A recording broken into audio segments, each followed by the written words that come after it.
Hi, and welcome to Magic Numbers. This is episode number 169, and today we're going to be talking about Avatar and specifically about drafting the right cards for the right decks. As you know, cards do have a win rate, and we talk about those win rates quite a lot. But the problem with the win rate is that very often we look at the generic win rate of a card. Let's say best common in the set, Lost Days. We know that it has a win rate of around 60%, but maybe in one color pair the win rate is closer to 63 and in the other one is closer to 57, and this is already a big difference between that card.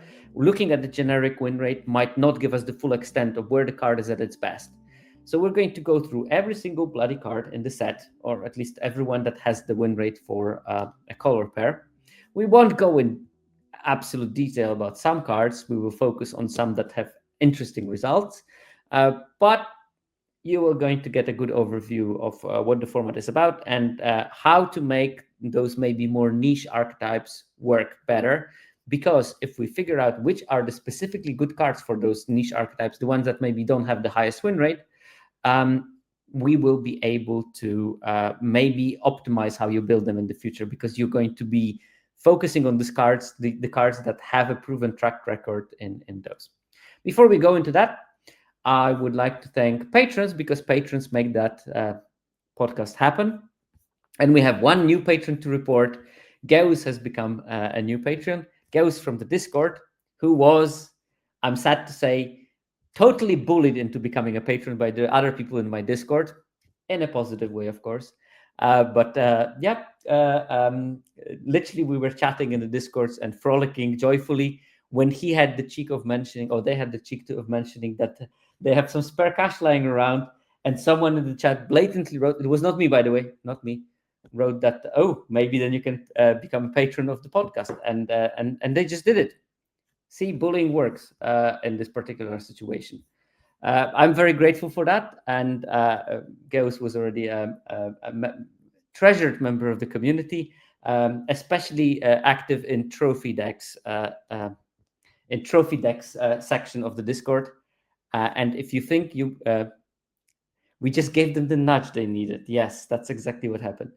And if you also like to participate in the vibrant community, do join the Discord. The link is somewhere there, I think, in my description or in my link tree or something. I'm sure you'll find your way, and it would be great to have more people there to chat, help each other with the current Arena Direct and stuff, and so on. So thank you very much, Geus, and thank you all the patrons. By the way, you can also join as a free patron, and I put some slides to some of the episodes are also available to the free patrons. There's like a selection, so you can see what you're getting, and you can go through my previous slides and learn something from there. Cool. With that out of the way, let's move to the preamble. I always start with the preamble, where I have some thoughts that can be linked to the current situation of the format or some generic Twitter dramas of Magic the Gathering. Today is don't conflate worst color and unplayable color. And I think that it is a trend in the last couple of sets where people will tell that, oh, this color is unplayable way too early in the format.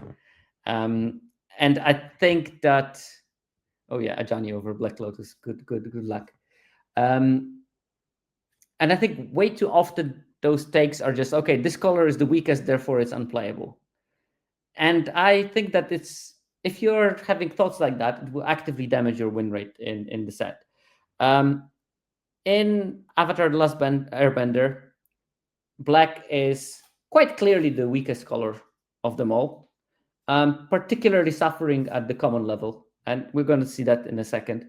But it's by no means an unplayable color. Black has, I think, 4 or 5 of the top 10 cards in the set in terms of the higher rarity.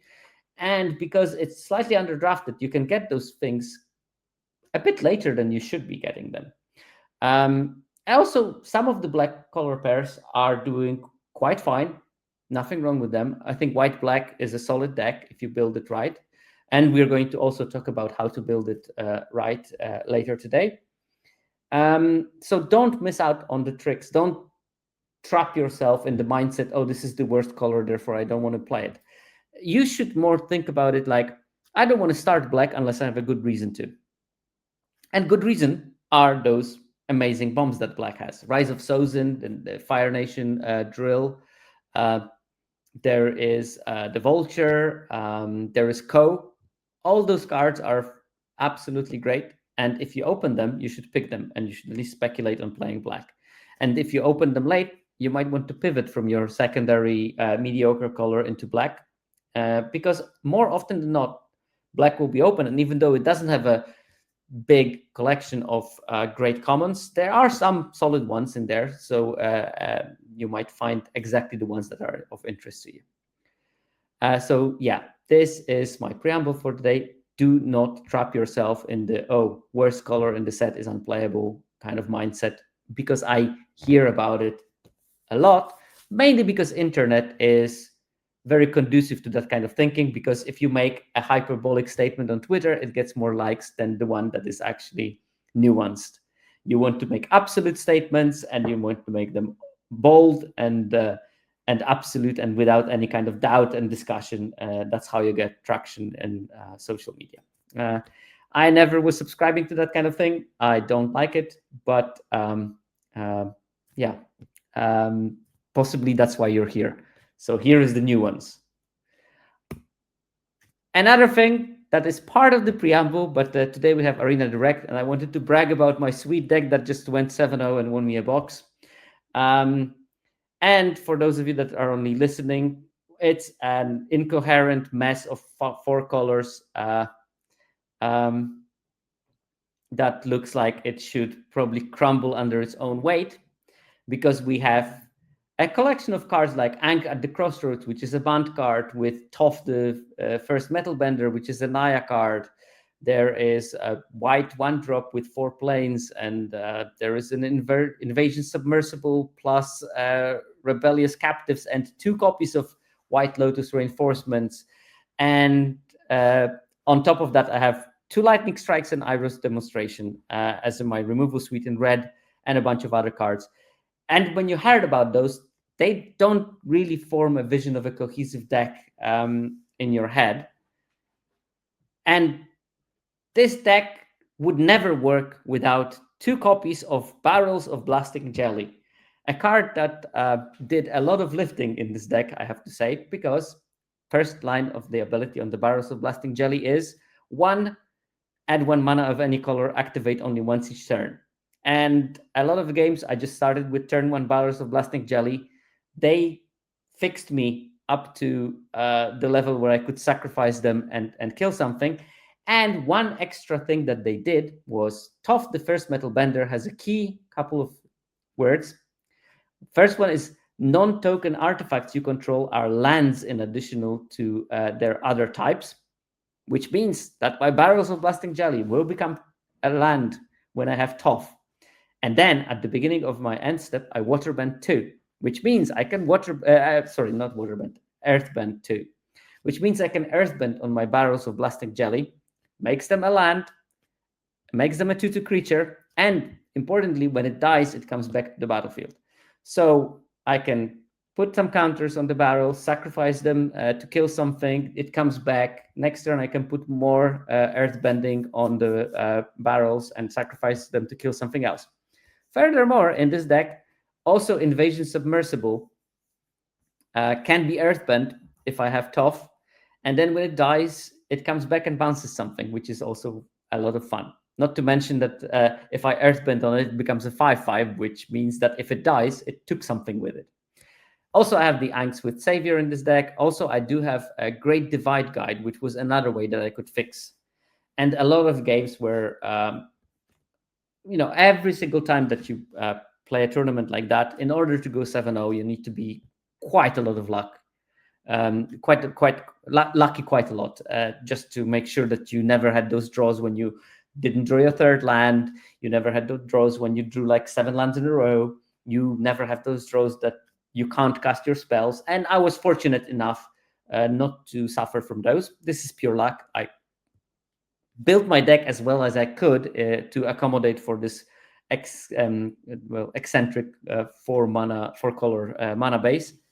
But if you don't draw lands, that does nothing. However, apart from that, I play my directs in such a way that I try to maximize my chances of getting 7 wins, because in the end, that's what matters. I want my boxes. I don't care if I get 3,600 gems in this run. I want to give myself at least a running chance in winning a trophy. And for doing that in this set, you probably need to have the bombs in your deck and maybe some pockets of synergy. And this is what I maximized on. I made sure that I want to play my Ang Swift Savior and my Ang at the Crossroads in the same deck. I wanted to play the Invasion Submersible, which is a bomb basically at win rate similar to best rares in the set. And because of the Barrels of Blasting Jelly, I wanted to play Toph because I knew that combo can win games. Also, I had Abandoned Earth Temple, by the way. That card is not normal. It shouldn't exist. It's just too good. And if you are playing those directs, this is something that I would like you to maybe ponder on. There are 2 different approaches of playing Magics. And I had it in one of the episodes some months ago, maybe a year and a bit ago, that some players have a higher trophy rate than the other, despite having the same win rate of games. And I think that the players who have the higher trophy rate are maximizing the outcomes towards having 7 wins at the cost of going 0-3 more often. And I think that this strategy can be applied in the directs if you want to be winning the boxes, if that's your ultimate goal. And doing that will require to maximize power at the cost of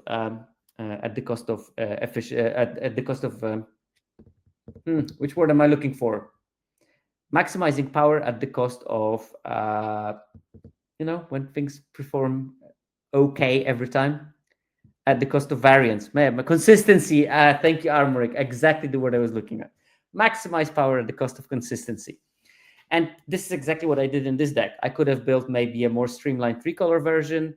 I could have maybe even built a 2-color version of the deck and splash Ang. But I decided to go full 4 colors, kaleidoscope of cards in it, focus on those ally synergies that I had. I think every single creature in the deck was an ally, by the way, somehow, which is great with the Great Divide Guide and also great with the 2 copies of the White Lotus reinforcements. And it worked this time. So yeah, I'm getting my nice constructed collector box of Avatar coming to me any year now. Okay, enough of bragging, enough of talking about sealed construction philosophy. Let's move on to the actual episode.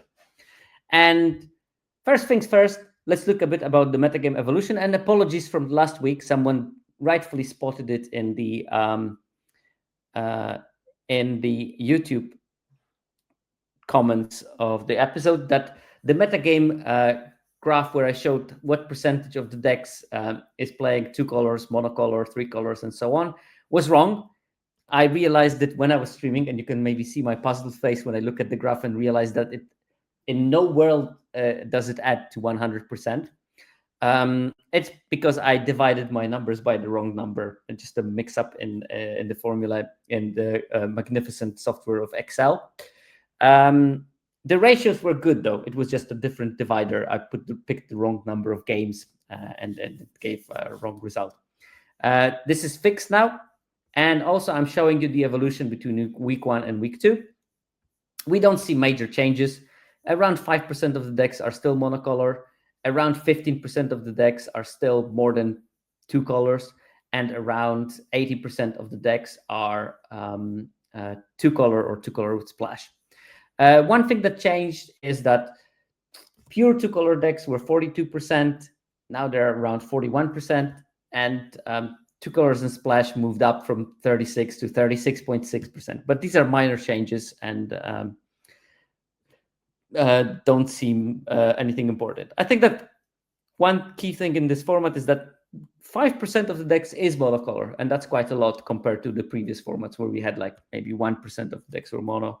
maybe 0.5% of the decks were monocolored. So in terms of the win rates, also we don't see that many changes. Generally, there was a drop in win rate from week 1 to week 2. We see similar levels, like monocolor decks win around 60% of their games. Monocolors and Splash will win 58% of their games, which is a nice thing to know, but not much action that you can take on that, because you probably should not force monocolor decks. When they happen, but it's hard to force. You can definitely lean towards trying to draft monocolor in this format, but you won't always find the right lane to do that. And when you look at the graph of the win rate by the number of colors in the deck, by the way, we see a steady decline as you add more colors. So 2-color decks, they used to win 57.3% of the games in week 1. Now they win 56.3%. So there's a percentage point drop between those. That's actually quite a big drop. It results from the fact that the first days, there is a lot of new players coming to draft, people that draft only on the week 1 and are not seasoned drafters. Also, less invested players, they take more time to catch up with what's good in the format and what not. And at week 2, they already start to get it. So cards that you were getting for free, good cards that you were wheeling, stop wheeling at around that stage of the format. So your decks become weaker, your opposition becomes stronger, the win rate drops. It's something that we see from format to format. Then 2-color and Splash decks are at around 55, not much change there. 3-color decks at 53% average win rate. Again, not much change there between week 1 and week 2. And 3-color and Splash, 52.5, dropped to 52. So small change, but not a massive one. In terms of metagame evolution of the 2-color combinations, and here I count both the decks that splash and the ones that are pure 2-color, mainly because with hybrid cards in the format, a lot of those 2-colors and splash are actually 2-color decks that maybe have a source of 5 colors of mana that confuses 17 lands. Week 1, Azorius was the most played deck, and it's still the most played deck. And in fact, the fraction of the metagame that it takes increased. It was 16% in week 1. Now it's 18.3% of the metagame. Average for the 2-color combinations should be 10%, because I'm only looking at 2-color decks in this analysis. So average should be 10. In a perfectly balanced format, all the color combinations would have been 10%. But here, Azorius, so white blue for those of you that don't speak Ravnican, is 18.3, which is almost double of what expected value should be, which means it's quite heavily drafted. Let's see if that has an impact on the win rate. Dimir is the second most drafted, and also here we had, and it was second most drafted in week 1, and also here we see an increase. So it used to be 12.5, now it's 13.9. So almost a 1.5 percentage points increase. Then we have Boros, which was 4th and now is 3rd. Which was 3rd and now is 4th, actually. It was 12.2, now it's 11.3%. So just above what you would expect in a perfectly balanced format. But there was a slight drop, and it was overtaken by Izzet. Izzet was at 11, now is 11.6. But basically, Boros, Selesnya, and Izzet are in the same ballpark of around 11% right now. So Boros 11.3, Selesnya at 10.9, and Izzet 11.6. And these are the 5 top decks that account probably for something like 2/3 of the metagame. Then we have Rakdos, which used to be 6th and dropped quite dramatically to 6.7. So now it's drafted way below what you would expect just by chance. Orzhov is stable around 7.58%, and is now the 6th most drafted color combination. And then Golgari had a drop from 7.5 to 6.5. Simic had a drop from 6.8 to 6.3. And Gruul is dropped a bit from 6.7 to 6.4. But as you can see, we have sort of two-speed format where those top 5 are drafted way more than the bottom 5, and both the top 5 are pretty close together, maybe apart from Azorius being drafted way more than anything else, and the bottom 5 are drafted way less.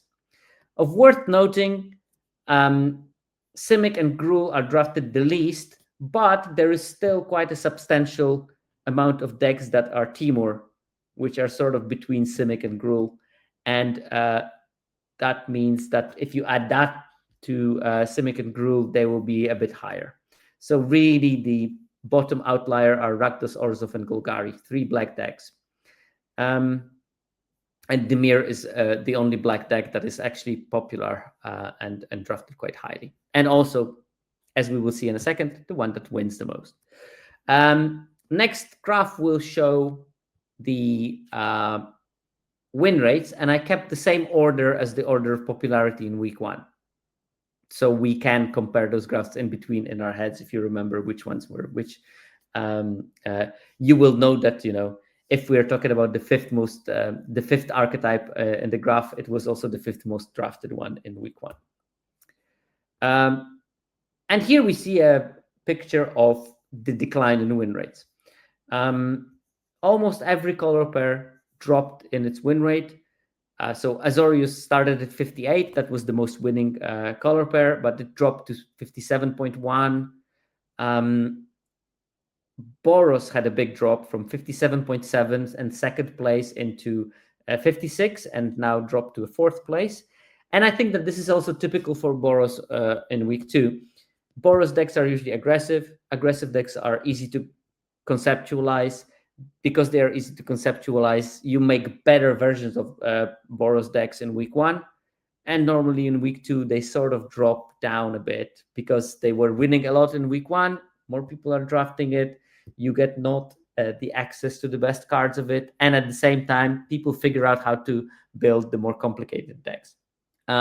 Also, Dimir dropped in the win rate from 56.7 to 55.7, which, again, this is from the 4th most winning to now 5th most winning. So it dropped out of the top 4. Selesnya stayed close, but also had a small drop from 57.4 to 56.9. But this is surprising because the Selesnya has the same problem as Boros.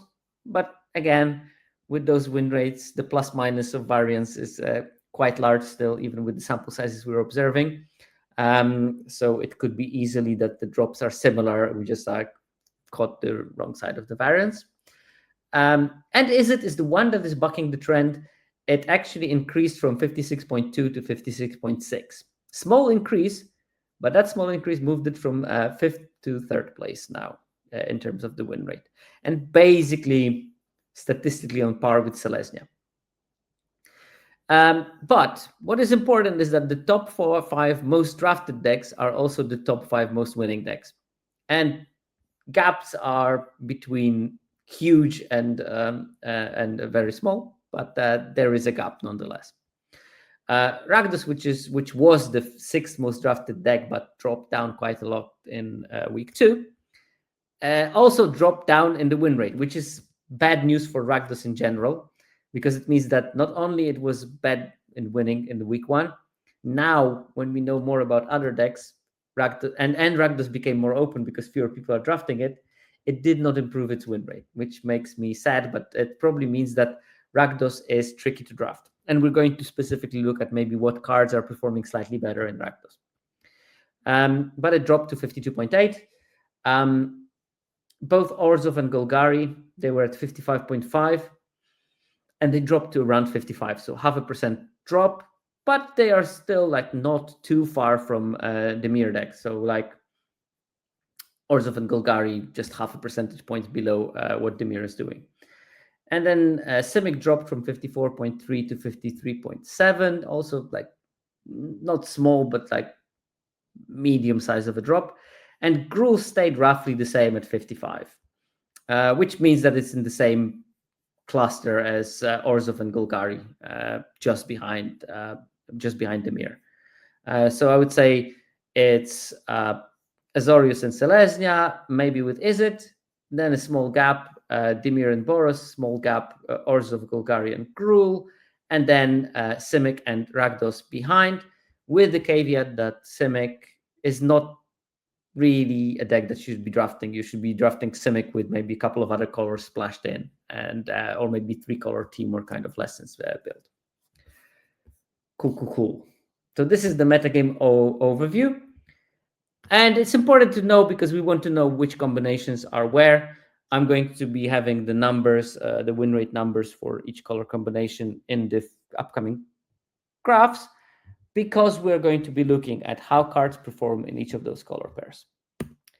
And to do that, I look at the color combination win rate and specifically the sort of improvement on the average win rate metric. I look at each card's game in hand win rate and I deduct the color pair win rate from it.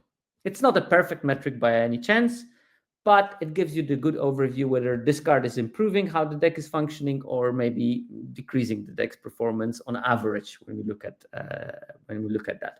There are some caveats, but I'm comparing games played win rate for the color pair and games in hand win rate for the card.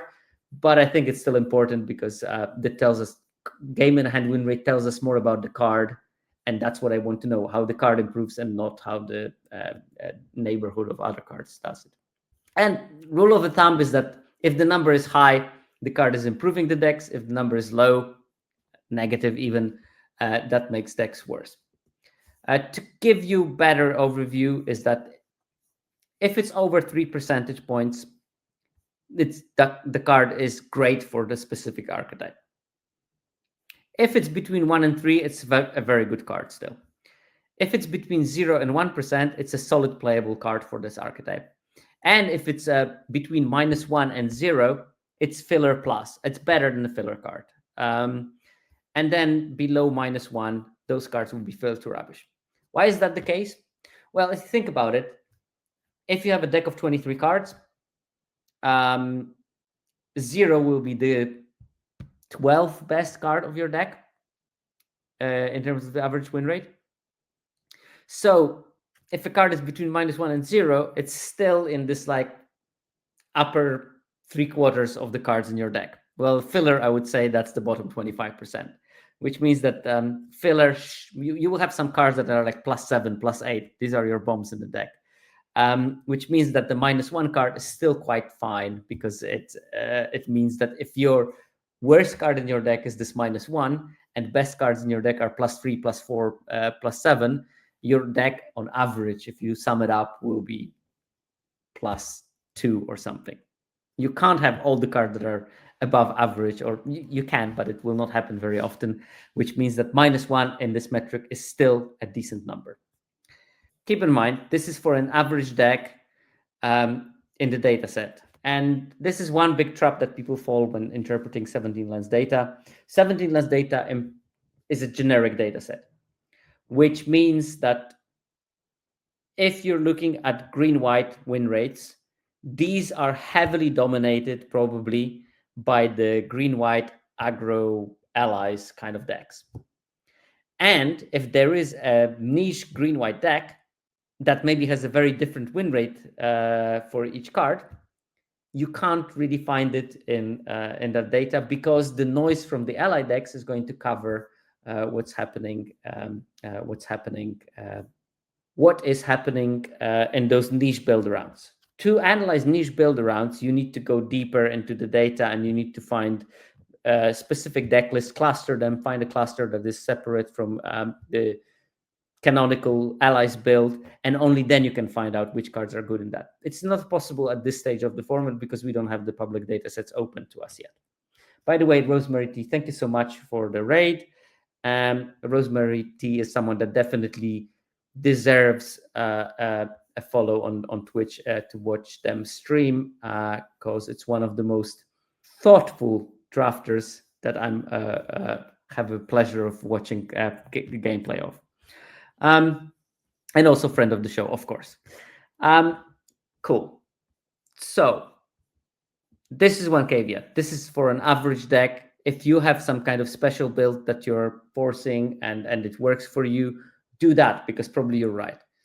And probably the data is not going to reflect what you're doing because it's going to be drowned in the 90% of the people who are playing canonical builds. High synergy cards can change from build to build, which means that data on those is also less reliable. So if one of your pet synergy cards is not reflected as a good one in this data set, don't despair. If data says that the card is bad, it doesn't mean that it's necessarily bad. It just means maybe it's played in the wrong place. And if you figured out where to play it, where it's good on you. You are winning. Don't make data bully you into not doing something that works. But use data to find ideas and expand how you're playing. I think that this is a much healthier approach to how you look at the data. And decks are mixes of power and functionality, and never forget about it. And here, by that, I mean, it doesn't make sense to pick a card that has a higher win rate in your deck late in the draft, especially. Like we're in pack 3 and you see like a good 3-drop and a mediocre 2-drop, but your deck is really low on 2-drops. You need to fill that functionality whatever happens, and you pick a weaker card and you put it in your deck because, again, you are drafting a deck and you're not drafting the most powerful cards. If you would draft always the best card by 17 lens metrics in your draft, you would train wreck a lot. At certain stage of the draft, you need to start filling functional cards into your deck. And a lot of people, when they are starting the draft, they go too deep on the 17 lands and they basically torpedo their drafts, not because they are not using the data, but because they are using the data too much. I can't be really, no one can say that I'm not data friendly, but I do know that data also has limitations, and don't you forget about it yourselves. Make sure that you don't forget to fill in the functionalities of your deck when you're drafting, and at certain stage of the draft, functionality trumps win rate. If I'm short on fixing, I'm picking fixing come hell or water late in the draft, even if there is a better card. And of course, I'm perfectly fine of convincing myself that this card is just above the threshold where I'm still picking power over fixing, but then I end up not being able to cast my spells, and I'm very sad after that, even though I had this good card. Because I lack discipline, I'm just telling you, don't do what I do what I say. And that means pick disciplined cards that are functional for your deck, that are filling the functionalities that you're missing. Okay, so this is how the rest of this presentation is going to look like. We're going to look at those magnificent tables. They have color schemes that show you, more red means better, and more blue means worse. We're going to look at, we're starting with the common non-basic lands. You have each color pair in this row. So we go in the order Wooburg, Orzhov, Boros, Selesnya, Demir, Izzet, Simic, Rakdos, Golgari, and Gruul. So we go starting with the W, then in the Wooburg order, then blue, Wooburg order, black, Wooburg order, and then the red is the one last left behind. And then on top of each color pair, there is the generic win rate of that color pair based on the whole period that we are analyzing, so both weeks. This number has been deducted from the game in hand win rate of each of those cards. So, for example, I'm looking that North Pole Gates have minus 0.7. This means that North Pole Gates win rate, game in hand win rate, in blue-white was 57%. Then from 57%, I deducted 57.7, and I end up with minus 0.7, which means that if I deduct the base win rate from the game in hand win rate of North Pole Gates, I come up with minus 0.7, which, if you go back to the slide here, means it's in the filler plus category for that deck. And it's all for the same for all the other cards. Because base win rate varies from deck to deck, blue-white has 57.7, black-red has 53.3.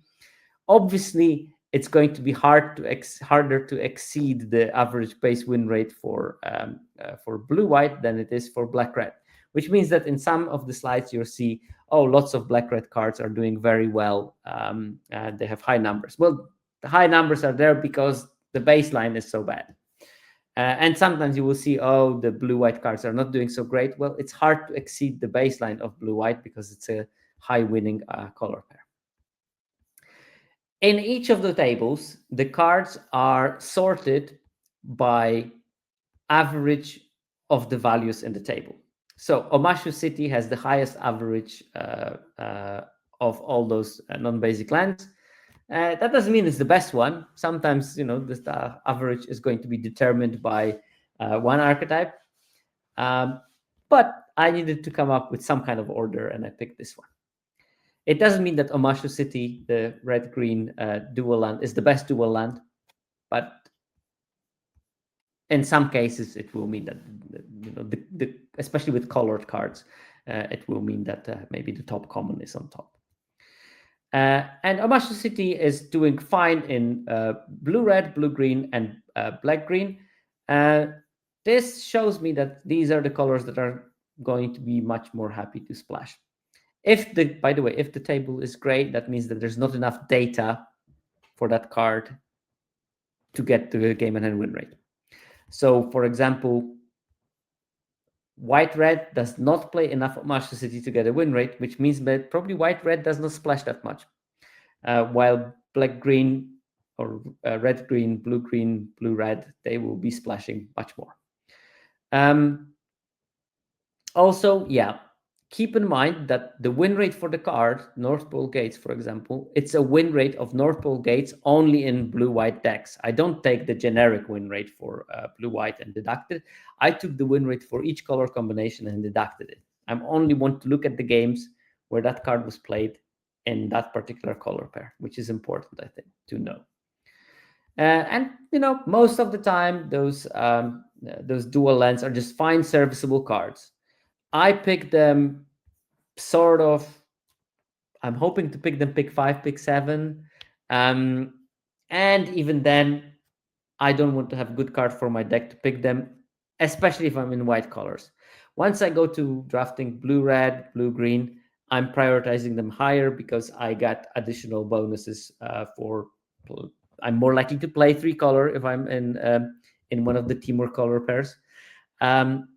Also, in green, I'm more likely to earthbend a bit on those lands and then sacrifice them for value and get them back. All kinds of things like that work in the favor of the lands. So I value them higher in those blue, green, red, black decks.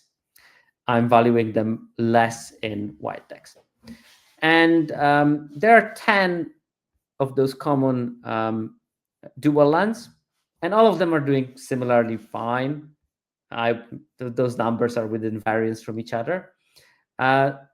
Sometimes they have a particularly good number, which means like the black-green Omashu City has good win rate in black-green, which means that maybe black-green decks want to splash red for some particular functionality. North Pole Gates have a particularly high, generally a lot of the dual lands have a particularly high win rate in blue-green, which means that blue-green actively wants to splash most of the time. Red-white deck has a particularly high win rate in blue-red deck.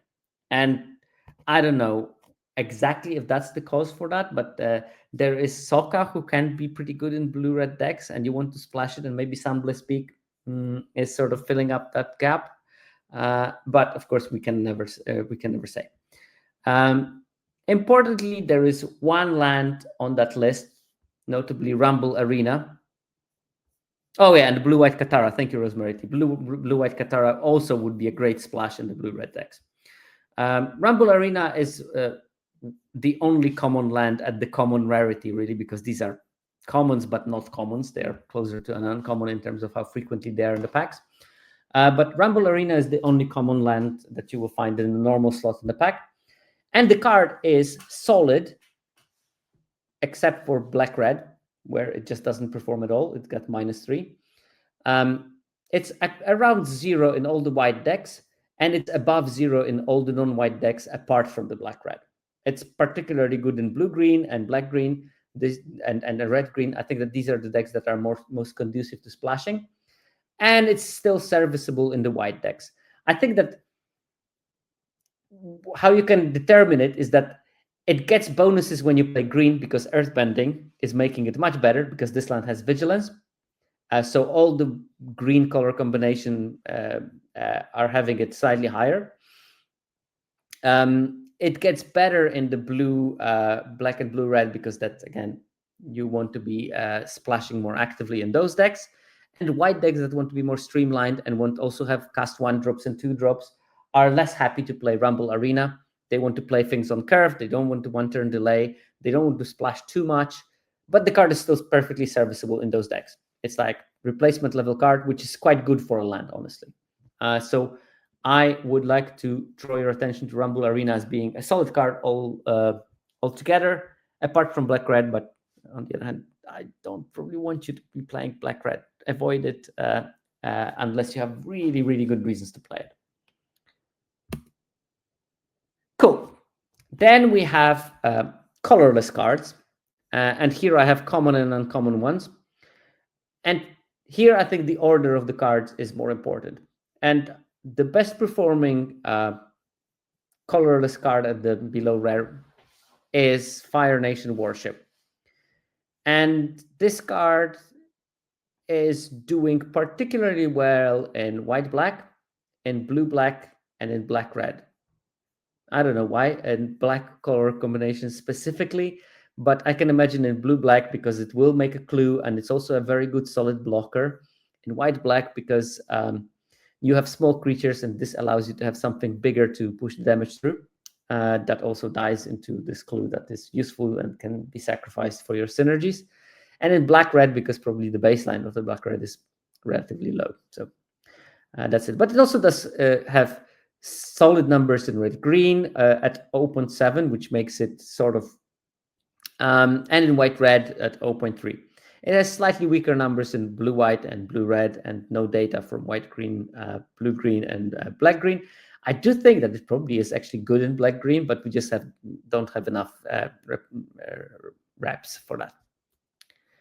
Okay, next card, and this was a big surprise to me when this set started, that this card has very good win rate, is Kyoshi Battle Fan.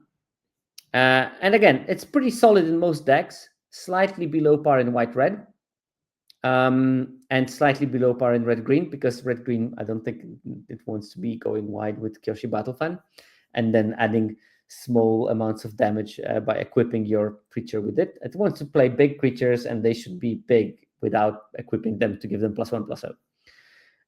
But it has amazing numbers in blue-black.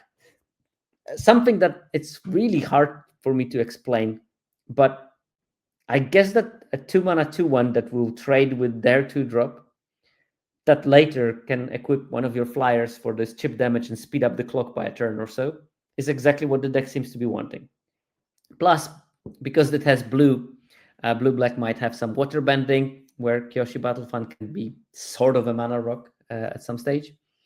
Then yeah, it's got amazing numbers in blue-black, and it's still quite hard for me to explain. Also very good numbers in blue-red, blue-green, and black-red, and perfectly serviceable numbers in black-green and white-blue and white-black. A bit below par in white-green, even though it's an ally deck, which technically could use the fact that the Kyoshi Battle Fan creature is an ally. But I think in blue-white gets a boost from being great with water bending, and in white-black it gets a boost from creating multiple things that you can sacrifice for something.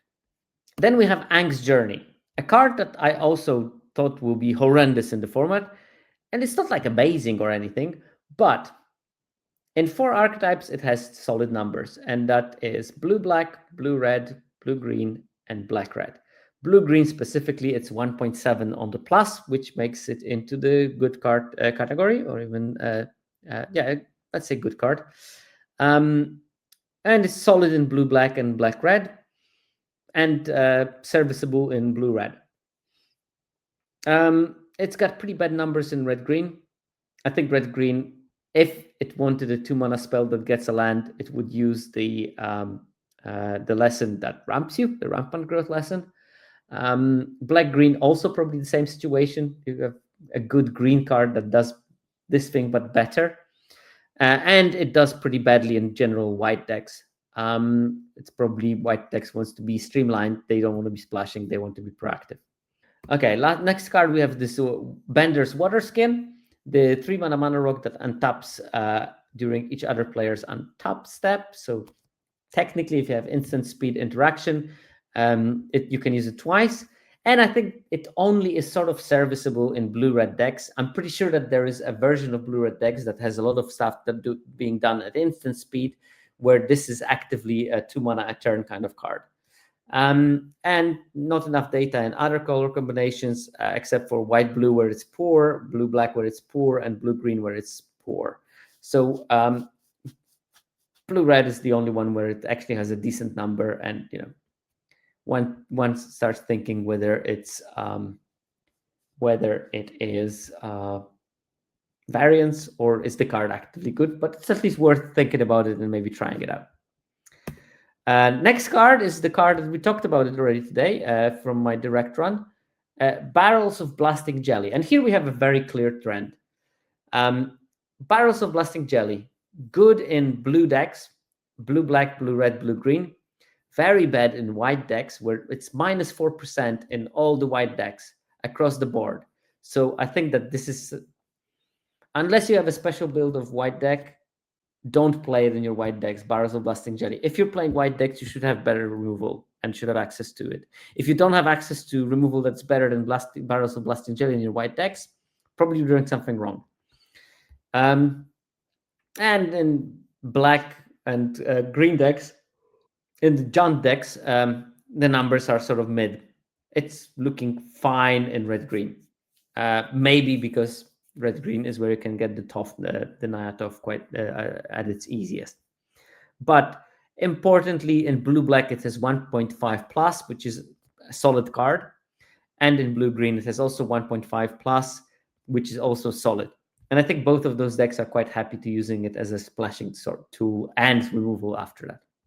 And then we have cards like Energy Bending, Meteor Sword, and Zuko's Exile that don't have good numbers in any color combination. Zuko's Exile particularly is blue across board. It would be the worst card in so many decks, which means that probably you should avoid that card and never play it.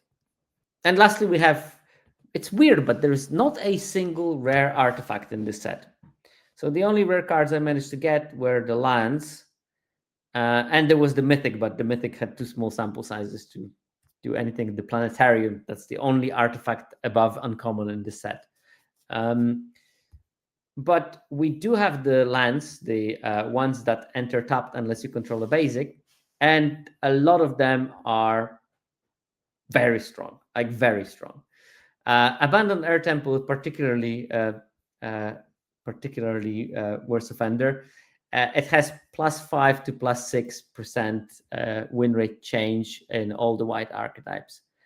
You will see many cards that have a bigger change, but they are all spells. They are all cards that you have to cast. This is just a land. A land having +6% win rate is just such a low inclusion cost for a card. It means that the card is absolutely great. Because when you think about it, the planes will be probably like one of the worst cards in your deck. You have to put it in your deck because you need to cast spells, but it's just the planes that doesn't do anything. Upgrading a planes into Abandoned Air Temple is such a big game. And you can see that by these numbers. And putting +1/+1 on each creature you control, +1/+1 counter on each creature you control, is great, but also in the set where white is specifically wants to go wide, that's even greater. It just that does so many things, and so many things that it does well. Second one is Basing Se. That's the green one of the cycle, and it can earthbend 2 at sorcery speed every turn. And slightly less impressive numbers, but impressive nonetheless when you think that it's just a land. Between 2 percentage point improvement and 6.1 percentage point improvement in black-green specifically. And it's still red across board. It improves every green deck that it can be in, including white green that is maybe more aggressive and less grindy. It's still good in the more aggressive and less grindy white green deck. Agnaquila, we'll get there when we get there. Control Math Delete. Agnaquila, also pretty good numbers. Everything above -1 is solid. It's fine card to play. It's fine card plus to play. If all the cards in your deck are -1 and above, you're super happy about it. Agnaquila may be less good in white blue and blue red. Definitely very, very strong in blue black decks, because those blue black decks, they do have draw the second card synergies. So don't forget about it. Being able to activate it every turn at your will is a good ability to have, but also very good in blue green decks. And I think that blue green decks, because they splash a lot, they want to have the flexible main board where some cards are not always great, and being able to loot those cards is probably a big upside there. Also, because you're playing multicolors, you'll probably play some amount of bombs, and digging for them, and that Agnaquila can provide is not a bad thing. Another card that is not part of this cycle of 5 lands is Secret Tunnel. And this card, in all the colors where we have enough data, which means blue-white, blue-red, blue-white, white-red, white-green, black-green, and red-green, it has very high improvement on the deck, which means it fits perfectly in those decks. Secret Tunnel, first of all, is sort of dual ability. In those white decks, where it has between 1 and 3% improvement, it mainly is used as 4 tap 2 target creatures you control that share a creature type. And because we're talking white decks here, it's going to be probably allies. So 2 creatures you control that share a creature type can't be blocked this turn. Remember, they have to share in order for you to target them. I had one game where I did win because I targeted Tiger Dillo and the Elk Moose thingy, this green land cycler, because they were both cats. But most of the time, you're going to be targeting allies and making allies attack. And that's why the card is good in white decks. However, in green decks, like black, green, and red, green here, it also has the line of text, this land can be blocked. And I'm pretty sure that while in white decks, it's mainly used to give something unblockable, in green decks, it's mainly used to earthbend onto it and give itself unblockable. Like, to the point where I think an argument can be made for Secret Tunnel to be your 18th land, because you treat it more like a creature than anything else. Yeah, but good card. And also don't forget that if you have red in your deck, the red uncommon saga can find a cave, and this is the only cave in this format. So it gets a slight boost if you get the saga, because you can fetch for it.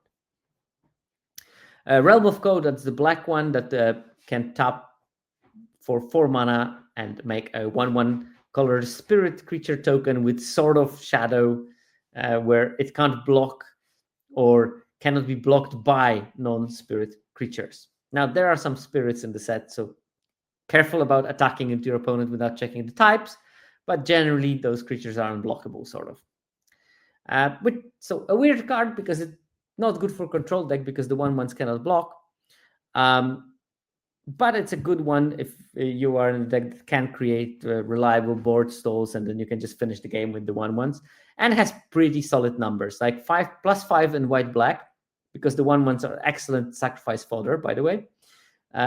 Pretty strong in blue black, because you play this slow game, and then your signpost already makes spirits, so you can have that spirit synergy of clogging the board and then generating those attackers that are unblockable. And slightly less good, but still pretty good in black, red, and black, green. So generally, yeah, you always want to put it in any black deck. You want to put that card. And we have one more land that is outside of this cycle of 5, Jasmine Dragon Tea Shop. This one has tap at 1 colorless, or tap at 1 mana of any color, spend this mana only to cast an ally spell or activate an ability of an ally source. So clearly ally tribal kind of card. Not great numbers in white blue, -1.8, but in white red and white green, actually it has a positive number. As a land, that's a very good ability. And I think that this is because of the third line of text on the card, which is 5, tap it, create a 1/1 white ally creature token. So it fixes your creature casting. It is problematic for non-creature spells, but 5-tap create a creature is quite a good ability. It's not far off of what the Realm of Ko is doing. So because of that, the card is fine in white decks, but be wary about white-blue deck, because maybe there you have more spells and actually producing colorless might become a liability at some stage. Not the case with Secret Tunnel, notice, but it is the case with Jasmine Dragon Tea Shop. So be mindful of that. And last, Fire Nation Palace, and this one is actually bad. Control Math Delete said, so Fire Nation Palace is worse than a mountain. No, mountain will probably have a smaller number than minus 2.6, but doing that kind of data analysis with basic lands is not a good strategy, and I would just avoid comparing it. Long story short, Fire Nation Palace is better than a mountain, but the problem with the card is that you don't need to pick a mountain to have it in your deck, and you have to dedicate a pick to pick a Fire Nation Palace. And because it's a rare, you probably have to dedicate a way earlier pick than you think than the card is worth. If you can get Fire Nation Palace late, and if there is a pack when there is nothing for your deck and Fire Nation Palace is the only reasonable thing to pick, go ahead. But for most decks, it's just a bad card. It's a constructed card, and it's going to be great in constructed, and I just ordered 4 of them. But in limited, the problem is that you have to pick it way too early, and because of that, you have to sacrifice other picks that are better, and because of that, it does not contribute in a great manner to how your deck looks like. Hopefully that answers your question, Control Math Delete. Cool. Let's move to white. We finished the colorless cards. Let's move to white. And let's start with white commons. Path to Redemption is on top of that list. I don't think it's the best white common at all, but the average of Path to Redemption from all those 4 categories became highest, mainly because it's great in white-black decks. So, lesson from there is Path to Redemption as a common is absolutely great in white-black deck because it does multiple things. It deals with a big creature, and white-black is going to be a lot of small creatures, so big creatures can become problematic. But even better, it does provide you a sacrifice trigger for your sacrifice synergies for your sacrifice deck. Because for 5 mana, you can sacrifice Path to Redemption, and you make a 1/1 ally, which also is a great sacrifice fodder later for any of your effects. It's also solid in all the other white archetypes, so just play that card when you play white, and you should not be disappointed. Airbending Lesson is second on the list. I think that this is the best white common. At least it plays as a best white common for me. +2 in white-blue, so specifically good in there. But between 1 and 0 in all the other color combinations, which is fine for a common. It's absolutely serviceable, especially in this set. Then we have Kyoshi Warriors, which is fine. Again, it's nothing like amazing. It's good in many color combinations. So in white, blue, white, black, and in white, green, it's good. And then it's like a filler plus in white, red at minus 0.6. But the range of the card is between 0.6 and minus 0.6. So circulating around 0, but on the positive side in 3 out of 4 archetypes. Compassionate Healer is number 4, and this card is specifically good in white-black, keeping in mind that white-black is a weaker color combination, so of course it's easier to inflate the win rate in a weaker color combination, but worth noticing that it's 1.3 on the plus, which is putting it in the good card category, or very good card category even. And it's plus 0.4 in white-blue, minus 0.3 in white-red, so all of it is above the -1 threshold, where I would say that it becomes filler. Next card we have is Water Tribe Captain, the 3-drop that can pump the whole team.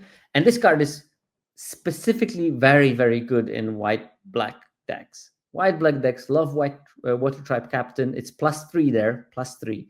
And this is like, you would expect those numbers from like top uncommons. So having that from a common is quite meaningful. Also solid plus 0.2 in white green, but slightly below curve in white red and in white blue. I think that part of it is maybe means that white red wants to be more red than white, and white blue wants to focus on chip damage rather than on attacking with a white board because of the flyers that you have. Water Tribe Captain doesn't do that much, because if you have a lot of flyers, the whole power of the Water Tribe Captain is that you can attack with all your creatures, including Water Tribe Captain. But if you have a more evasive board, you'd rather leave the Water Tribe Captain outside of combat, because if you attack with it and multiple flyers, they can't block flyers, they can block Captain. That's what they're going to do, block Captain. And you don't want to lose it. So the utility of the card is a bit lower in those decks, maybe. Then we have Glider Kids, another solid card, sort of similar in this profile as Kyoshi Warriors, and I would treat it as such. Between 0.9 and minus 0.8 in all of the four color combinations, just absolutely fine to play. You're even content, dare I say, happy to play it in every color combination that has white. Similar story with Yip Yip, 1 mana lesson that gives +2/+2 until end of turn to a creature, and if the creature is an ally, it also gains flying. Here we have actually a lower win rate in white-black, but it's absolutely serviceable in all the other combinations than white-black. I don't know why exactly the white-black doesn't do it, but I think that the white and black wants to overwhelm the opponent by generating a white board. So giving something flying and getting for chip damage is much better when you go slightly taller than the sizing of the creatures that white-black wants to be playing. And the Zhengzheng's Deserters, the 2-drop that puts a counter on something. Fine in white-blue, because you can put the counter on the flyers and keep the Zhengzheng's Deserters to chump something on the ground to help you balance the race that you're doing.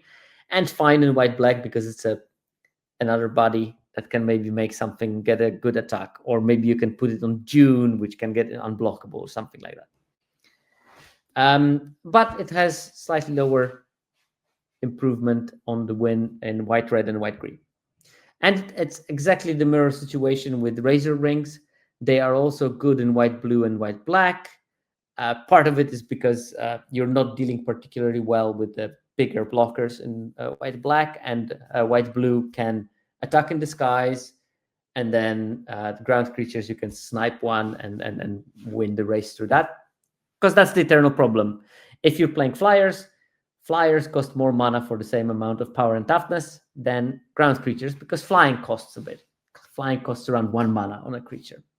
So if you're playing on curve 2-drop, 3-drop, 4-drop flyers, and opponent plays on curve 2-drop, 3-drop, 4-drop non-flyers, their creatures are going to be slightly bigger. And because of that, you're losing the race. Razor Rings allow you to keep on attacking because your things have evasion. And when they attack you back, you can cast Razor Rings to at least neutralize some of the advantage that they gained by casting ground creatures. And one thing I wanted to flag is that cute farm animals, the 1-drop, 1/1 boar, elk, bird, ox, generally has pretty bad numbers, but in white, blue, and white, black, it has okay looking numbers for some reason. And again, I don't know why, but maybe like white, black, I can understand. It's something that you can sacrifice, you gain a bit of life, and you can destroy an artifact or enchantment. But in white, blue, maybe it's a roadblock. You're attacking in the air, and these curious farm animals will chomp like a 5/5, sacrifice itself to gain you 3 lives, and that's a big life swing. And maybe you destroyed some kind of an enchantment also on the opposing side. And Rubber Troop and Sandbender Storm and Avatar's Enthusiast, these are the cards with lower win rates in general. And Avatar's Enthusiast, the 3-mana 2/2 that grows for each ally that enters. Now that card can have its spots. There are some white decks, heavily white decks, where that card can be good, but I think that those decks were more open in week 1, and they are not open anymore, and because of that, the numbers are slightly lower on that card nowadays. So I would move it down a bit in my pick orders. I think key takeaways from here is that there's a couple of specifically good white-black cards, and because black bombs are getting passed further and further, as people are avoiding for no good reasons to play black, but some good reasons, but not good enough reason to play black. I think it's worth memorizing which cards are good specifically in white black, and that will be the Water Tribe Captain, Path to Redemption, Compassionate Healer, and all the ones that are generically good in the white as well. Uncommons, and white has some amazing uncommons, and these are sort of close to mythic uncommon level numbers, and I want you to look at those numbers for Aang the Last Airbender, +6, +4, +4, +6. This is a mythic uncommon status almost. And then just think about how good are the numbers on this Abandoned Air Temple, because when it's 5, 5, 6, 6. As the chat very astutely noticed, Silver Bullet Devil, 2 top white uncommon that are great in every white archetype are Aang the Last Airbender and Earth Kingdom Jailer. Both of them are sort of removals on the stick. And on the stick, I think, is the part of the theme here, because the next 2 cards also very good, both of them. Water Tribe Relier, card draw on a stick, and Glider Staff, which is literally a stick. So it's either things on a stick or sticks that are good in white as at the uncommon level. But yeah, Water Tribe Relier, Waterbend 5 to look at the top 4 cards of your library, and you can reveal a creature with power 3 or less, which is literally every creature in white that is worth playing. And Glider Staff, 3-mana equipment that waterbends when it enters, which sort of gives you that freedom. Like, problem with playing like a 3-mana equipment is that, I played 3-mana equipment, they are attacking me, and I'm dead. Now this is sort of like equipment that bounces something, almost like a Mana War style equipment. And then in the end, it also gives you the +1/+1 and flying, which means that you can push damage in these skies with your creatures later in the game. And I've seen so many games where it's just like board stalled on the ground, Glider Staff just pushes the damage through, and also like airbending can give you this flexibility between bouncing some of their opponents and bouncing something of yours to get to rebuy an ETB effect. But a great card. These cards are great in every color combination. I would say that Aang, Earth Kingdom Jailer, and Water Tribe Relier are sort of league of their own, with like average 4 or 5% improvement. Glider Staff is already in this tier 1.5, where the average is around 2% improvement, which is still very good, but that's like not terribly far from top commons in some color combinations. And then we have Momo, Playful Pet, the 1-drop 1/1 flying vigilant Lemur Bat ally, and when it leaves the battlefield, you can either make a food or put a counter on something or scratch it. Great flexibility on that card, and it's doing absolutely great in white black, where it's +4, where it's sort of on par with this big 3 that I was talking before, and also very solid in blue white because it's a flyer. But yeah, Momo is great in Sacrifice Shell. Also a Sacrifice Shell that also has airbending access, and Momo is also a great airbending target because you can just make it leave the battlefield and it puts some value on the board, and you can, in the sacrifice deck, use that value to generate a food token that you can also sacrifice later. So it's like a lot of very good small things it does in the Sacrifice Shell. I would draw your attention to that card when you're drafting white black, and I think I would also, you sort of are getting that picture, but I would also draw your attention that white black is so often the deck to draft in the middle of the format. It's been for the last, I think, 4 or 5 formats. White black was underdrafted and more powerful than people think, and I think it's the same situation here. Now, is it the best archetype? No, but the combination of being underexplored and people don't understand how to build it well is something that I think if you follow the recipes in those tab tables, you can come up with like a very good version of it. And if you get a couple of those black bombs somewhere, this is the lane I would direct you to, white black, because I think this is the best black color combination. And if you know how to build it well, you're having a lot of advantage over the field through that. Having said that, Momo is also absolutely playable in white, red, and white, green. Nothing wrong with that. It's also an ally. It's aggressive, evasive. All parts of that card are good. And same story with the invasion reinforcements. Best in white, black, and in white, green at 1.6 and 1.5 on the plus, and slightly worse in white, red, and white, blue. Again, white, red, because I think white, red should be more red than white, while all the other three white combinations should be more white than white, than more other color in terms of being the most successful versions of each other.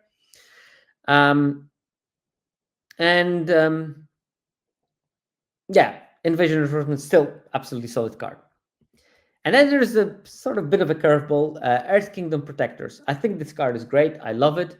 However, despite having a sacrifice ability, as it has sacrificed it to give another ally you control indestructible until end of turn, it doesn't do that amazingly well in white-black. It actually is minus 0.9, which is still fine. You should still play it there, but it's less powerful in there. And I think that the reason is that if you're playing white-black, most of the allies you're playing are not worth protecting, because you have a lot of those 1/1s. You have a lot of the sacrifice fodder. And of course, sacrifice fodder is fodder. You don't want to be protecting your fodder. But in the decks like white-blue, white-green, there is definitely more creatures worth protecting that are also allies. And this is where this card is at its finest. Still play it in your white-black decks. It's just not going to be as amazing as in some other color combinations. Lastly, we have... Well, not lastly. Next, we have Enter the Avatar state, the 1 mana protection trick. It doesn't give indestructible, but it does give hexproof, so it protects from spells. And in combat, it gives first strike, which means that if you're in parity against an attacker or blocker, you can win combat by casting Enter the Avatar state. Generally, this type of effect, give hexproof or give indestructibility, is overperforming in this format, I think. And start paying attention to that. Also, this thing is a lesson. It plays with some cards that are actually can work very well with it. I had it work very well with Team Avatar, for example, which we're going to talk about in a second, where you can clog the board and all of a sudden send something into disguise as a 11/11 flying life linker with first strike. So yeah, a lot of nice things with that card. I would say generally this effect, either this or Octopus Form or even the Origins of Metal Bending, these cards are slightly overperforming, and start looking at them with more interest. Next, we have Master Piandao, and that's a 5-drop, which does not scream aggression. It's a 5-drop that enters, doesn't have any protection, and yet it has pretty decent numbers. Not in every color combination, but it looks pretty solid in both white-black and white-green. In white-black, because it will find you card advantage, and you're playing this sort of attrition-y gameplay, which means that you are actively attacking opponents' resources. And if you're attacking opponents' resources directly as an attrition deck, the 4/4 that doesn't have any protection might actually survive, because they need to use their removal early, or you get rid of it by casting, I don't know, discard spells or corrupt court officials and stuff like that. So Master Piandao actually can have valid attacks in those games, and it will find you more material, which will improve your attrition strategy, because you get more material they need to deal with it. And in white-green, it's just like good ally synergies. Your decks in white-green that want Master Piandao probably have like 14 other allies where it has a very, very good hit rate. And because of that, it's like sort of 5 mana 4/4 attack, draw a card. Team Avatar, I mentioned. This is the 3 mana enchantment, and it either sort of gives a creature you control +X/+X, where X is the number of creatures you control every turn, or you can pay 3 discarded, and it deals damage equal to the number of creatures you control to target creature. And card has mediocre numbers everywhere, apart from white-green, where it actually has positive numbers. Don't know exactly how to interpret it, but I guess that the easiest interpretation is, hey, if you're playing white green, potentially you can look into that card because you have some trample in there, and then putting a lot of power on a thing with trample is not a bad idea. Get your badger moles and then put counters on things and give them trample and then swing and team avatar for the win. Then we have a couple of cards that are generally not so great, but maybe have a spot or two. Fancy Footwork has solid numbers in white-black. You have a lot of those small creatures, and giving two things +2/+2 is actually probably what you want to be doing. Minus 0.1 for that card in white-black.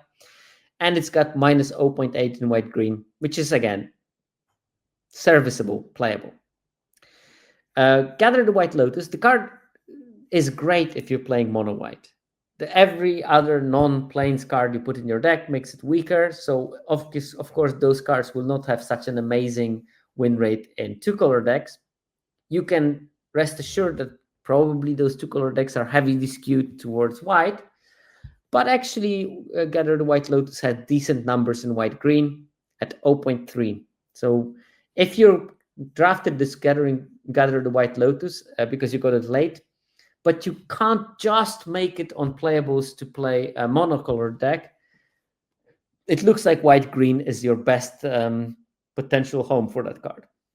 And last but not least, because there are a couple of cards that are just bad, like Appa, Loyal Sky Bison, the Shrine, the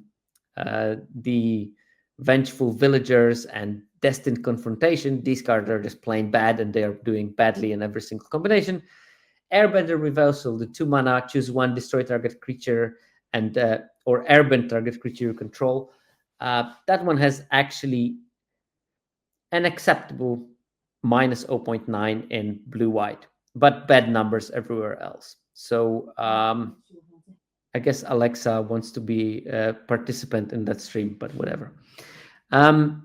Yeah, but I mean, this minus 0.9 means that there's at least hope for that card in your white-blue decks, and maybe there's a sub-build of white-blue decks that focuses more on controlling, and that's where you exactly want, and maybe controlling plus evasion, and that's exactly where you want to be putting the Airbender's Reversal into. Just double checking. Yeah, I mean, I don't think it's an accident that also Razor Rings are having their best numbers in blue-white decks. The fact that you're attacking in the sky and then leaving the door open for opponents to be attacking on the ground means that Razor Rings and something that kills an attacker are actually solid cards. In terms of white bombs, well, the mythics in the set are something else. Legend of Yang Chen is improving your win rate on the generic one by between 8.4 and 12.9 percentage points. 12.9 percentage points on a deck that already has 57% win rate is absolutely sickening. That card is just an absolute slam dunk, and I don't think that I have to explain to you that it's very good. It's just very good. United Front, similar situation. That's the white X that create X allies and puts +1/+1 counters on each of your creatures, between 7.6 and 13.8 in white-black specifically. Is there a specific percentage threshold you start taking better top commons over worse uncommons? I mean, I think that focusing on those percentages in case of those cards, I don't think it's necessarily the best strategy here. I think that what is the best takeaway from this episode is not looking at the sheer percentages of the cards, but focusing on those outliers, like this Momo Friendly Flyer that is actually a bad card in white-red, passable card in white-green, but is actively very good in blue-white. Now, obviously, Momo Friendly Flyer is quite easy to figure out that it's good in Flyer's deck. It has literally Friendly Flyer because it's Flyer friendly. But there are cards that are maybe less obvious, and it's more important, I think, from this episode to figure out which are those cards that have specific good home and how can I make those decks tick, because I know which cards are particularly good for those homes. So yeah, but I don't think there is a threshold, but I mean, I can see that Appa Steadfast Guardian, a mythic, in some of the decks is basically on the level of top uncommons, while Suki, United Front, and the Legend of Yangchen, and potentially South Pole Voyager are a bit above that top uncommon level. Although Ang is just a busted uncommon and it's wrong. But yeah.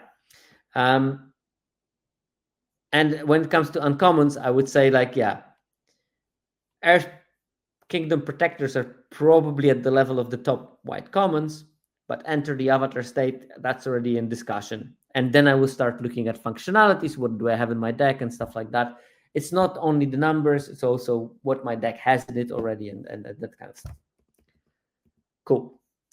Yeah, other two very, very good white rares are Suki, Courageous Rescuer, the 3-mana 2/4 creatures you control get +1/+0, and whenever another permanent you control leaves the battlefield during your turn, create a 1/1 ally.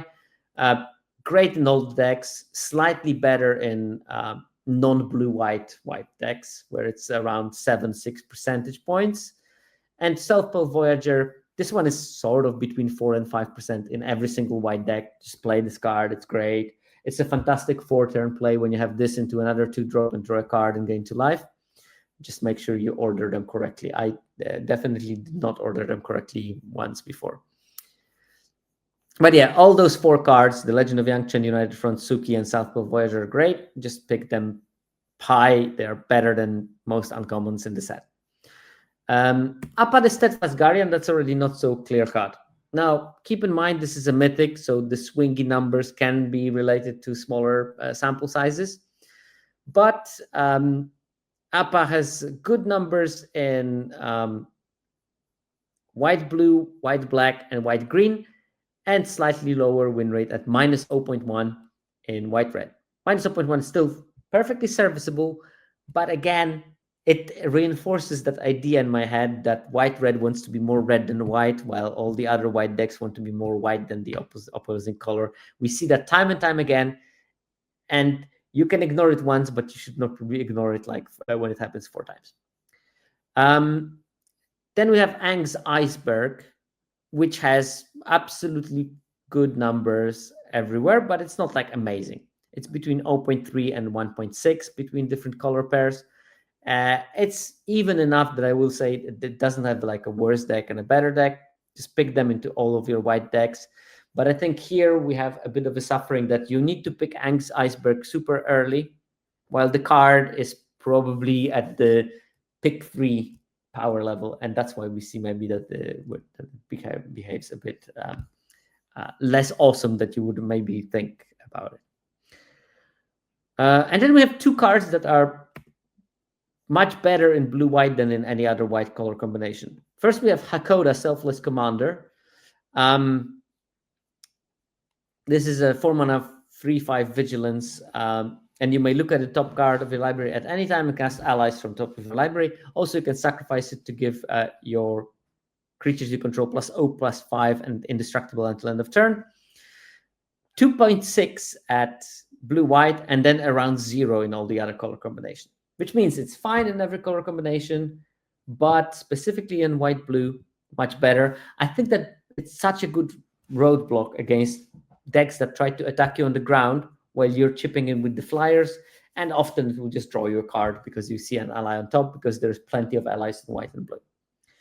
And Momo, Friendly Flyer, that's a 1-drop 1/1 flying. The first non-lemur creature spell with flying you cast during each of your turns costs 1 mana less to cast.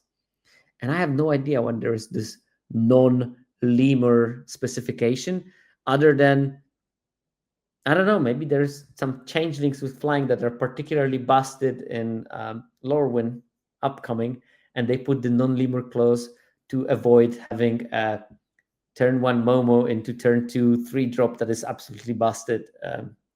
Thank you, Rex Cognitans. That's actually a much better explanation. It means that on turn 5, when you cast Momo, the next flyer that you cast is going to be a non-Libra. Very good. Okay, well, problem solved. Let's move the changeling hypothesis to the drawer then. But yeah, I mean, it's perfectly serviceable in white-green with 1.1. Not enough data in white-black. I think that there might be some versions of white-black where the card is going to be very good. Pretty bad in white-red. Another combination of white-red wanting to be red and not being focusing on flying, I guess. And very, very, very good in white-blue with 4.3. So at the same level as Suki, Courageous Rescuer. So yeah, this is a classic example of a card that has very different outcomes in different archetypes. And looking at the generic game and hand win rate at 17 lands might give you a wrong impression. It's a very good card in white-blue, very bad card in white-red, sort of solid card in white-green, and probably should be fine in white-black, I would say. Probably around 0 +1, that kind of range. And then we have two other rares, Avatar's Wrath and Airbender Ascension. Both of them have very bad numbers. Although I do think that both of them have spots. It's just that maybe 5-10% of the decks in the format will want to have either of those cards in them, and people put them in their decks way too often because, you know, early format, we want to do things for science, and we don't know what we're doing to some extent. So I'm hopefully by the end of the format, people will understand where exactly are the good spots to put those cards in your deck, because I think that there is some merit of playing them, but I definitely cut them from decks before.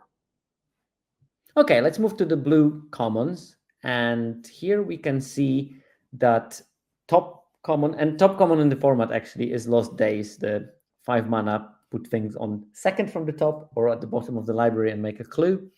It does perform very well in all the blue color combinations. And, you know, the worst performing the color pair, the more overperforming Lost Days is, which means that the card has relatively flat power level between archetypes independently. It's sort of like self-calibrating. Okay, blue-white is winning the most from blue color combinations. Lost Days will have the same win rate in it than in blue-green, which means that you can make your blue-green decks, or your blue-black decks, much better by putting more Lost Days, while the improvement that you will achieve by putting it in the white-blue deck is slightly smaller. So yeah, that's something to understand. But you generally see that because blue-white is doing so much better, those blue cards are going to improve the win rate of that color pair a bit less. And this also has something to do with the fact that it looks from the data, at least, that the blue-white decks want to be more white than blue, and that the more white than blue versions of blue-white are winning more than the more blue than white versions. Yeah. But yeah, Lost Days generally you want to put in every blue deck. You probably have multiple copies of that, and you're super happy to play it. It's a bit of a surprise winner of this format for me. It'll Quench You has very similar numbers to Lost Days. It's like percentage point lower than Lost Days here and there, but it's still absolutely solid in every single blue-white, in every single blue color combination. So both of those cards, just put them in your blue decks. Don't think about it too much. Then we have Watery Grasp, which is sort of similar to It'll Quench You. Again, fulfills a similar role in a way. But put it in every blue deck that you have happily. And Forecasting Fortune Teller. Now, this one has a bit of a diversity of outcomes. It's definitely best in blue-black because it does a lot of the things that blue-black wants to be doing. Plays early defense. Blue-black is not particularly keen on attacking early. Makes a clue to draw an extra card. Fantastic. Will be still able to utilize all the blue waterbending synergies that you might have. And at the same time, it will trigger your draw the second card in a turn synergy if you are having any of the payoffs for that. On the other hand, it has only 0.4 on the plus in blue-red, it has 4% plus in blue-black. Despite blue-black and blue-red having roughly the same win rate as color combinations, which means that you still should put the fortune teller in your blue-red deck, but if you're making cuts, probably one of the cards to cut might be your fortune teller. While in blue-black, it's absolutely essential card that's going to improve how you win. And it's got solid 1.5 plus in both blue-white and blue-green. So yeah, you still put that card probably in every single blue deck that you are drafting. And this is a part of the white's power, for white. It is late/early here. This is part of the blue's power. A bunch of blue commons are actually quite strong, so you're gonna get a lot of power in your deck at blue at common level.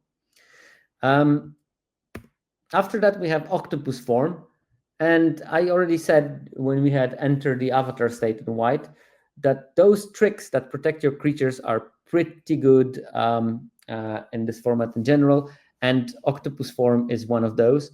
Very good numbers in blue-black, where you want to be protecting that one black bomb that you drew, or that blue evasive creature that is slowly eating up opponent's life total while you're clogging the board with creatures that don't fly. But it's also solid in blue-red and blue-green, a bit less in white-blue, where it's only plus 0.4. But as I said, everything that's on the plus means the card is good. Below 0, but above -1, that's where we get to this sort of filler level. And we have waterbending lesson. And here we have a big shift. Like it's solid in non-white blue color combinations, but not necessarily so in blue-white. And I think that this very much like the story with white-red when we talked about white, where white-red wants to be more red than white. I think that here, most blue archetypes want to be more blue than anything, and white-blue is the only one where it wants to be more white than blue.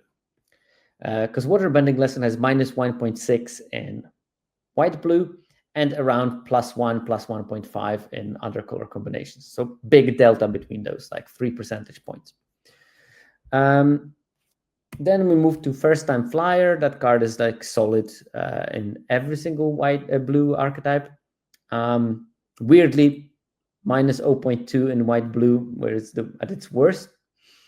But it's still not at its worst that would stop me from playing it. It's still quite serviceable in those. But in blue-green, it has 0.9, because maybe you're more reliably putting lessons in your graveyard somehow. Otter Penguin. We have a bunch of cards here that are sort of playable in blue-black, and those are Otter Penguin, the 2-1 that can be a 3/3 unblockable when you draw a second card, Iguana Parrot, and Giant Koi.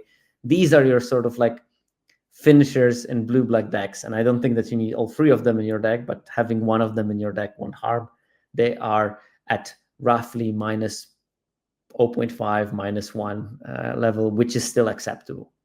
And then Flexible Waterbender, Rowdy Snowballers, and Gazer Leaper. These cards are on the poorer side in any blue color combination.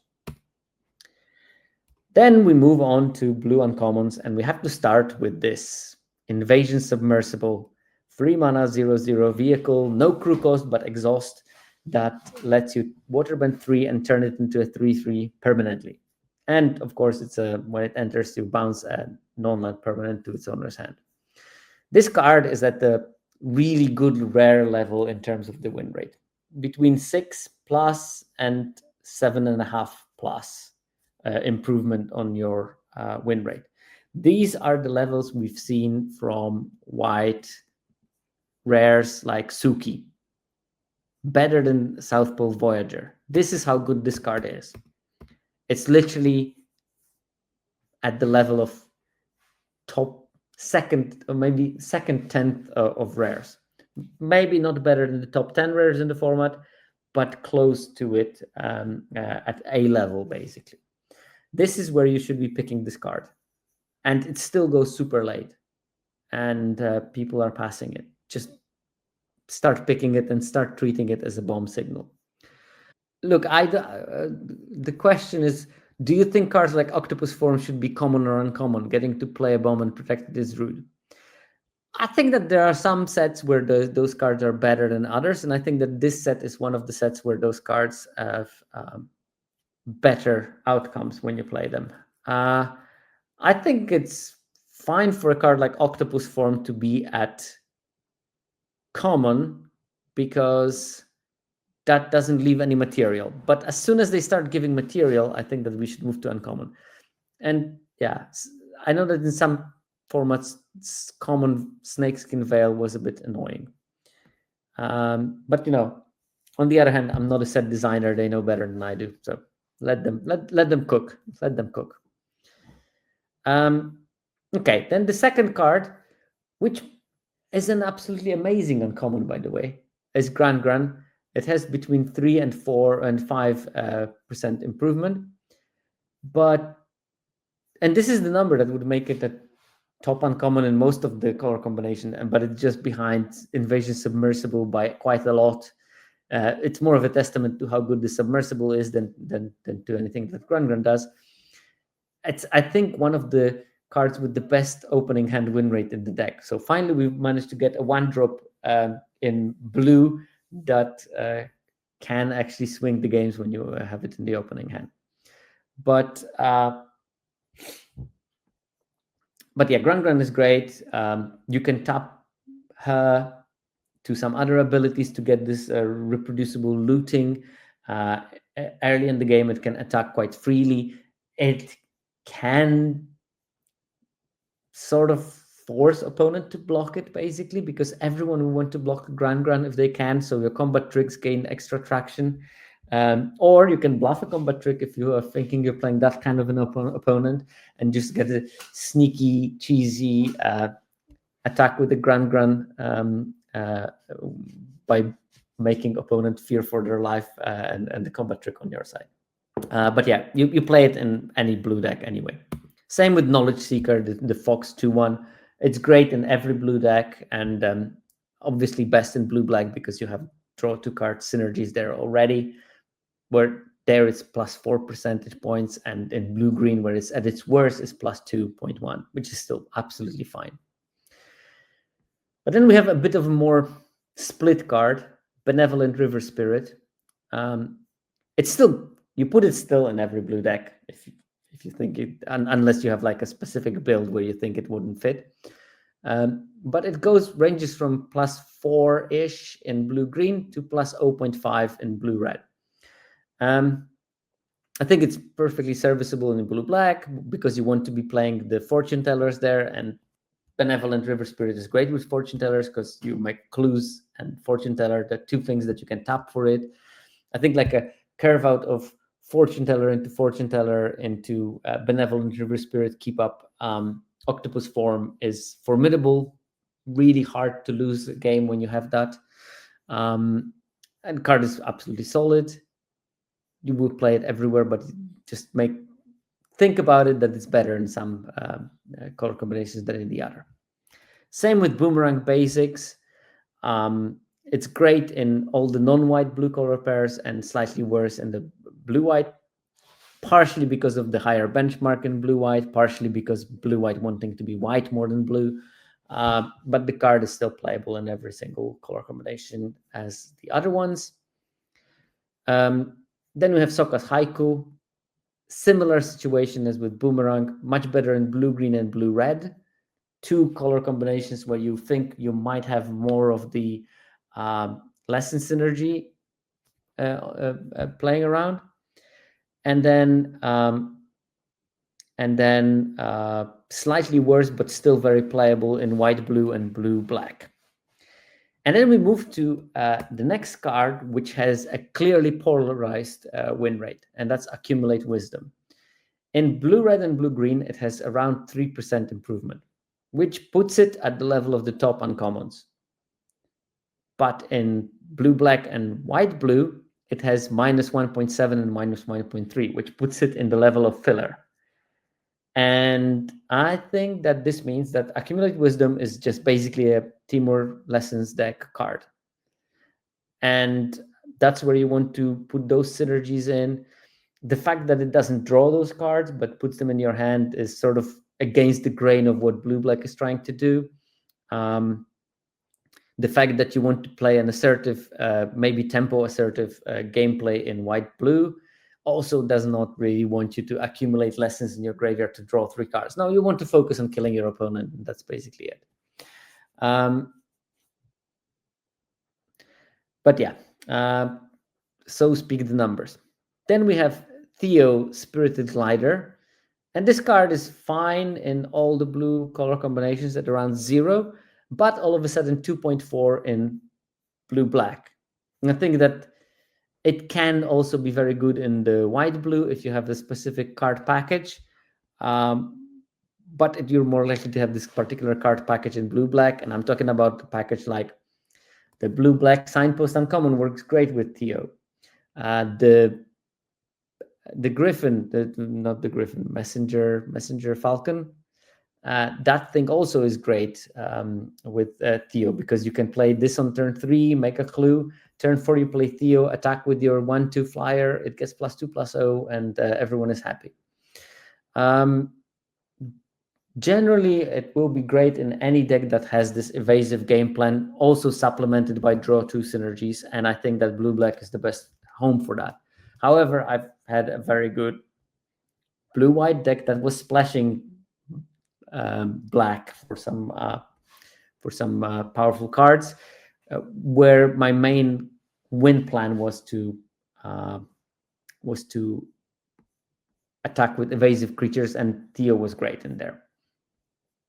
But yeah, you want to still put it in most of your blue decks. It's much better in blue-black. North Pole Patrol. This card is very good, specifically in blue-green. I think 2 things there. 1, you want to play the long game. 2, you want to ramp, and you have like some limitations on the mana because you want to play the multicolor game. And North Pole Patrol can help you with all of those kind of things. Also, fine numbers in blue-black, but slightly underwhelming in blue-white, and definitely underwhelming in blue-red, where I think that North Pole Patrol is not what it wants to be doing that deck. Katara, Bending Prodigy. This one has fine numbers in most of the decks. I think it's lagging behind a bit in blue-red at -2.4.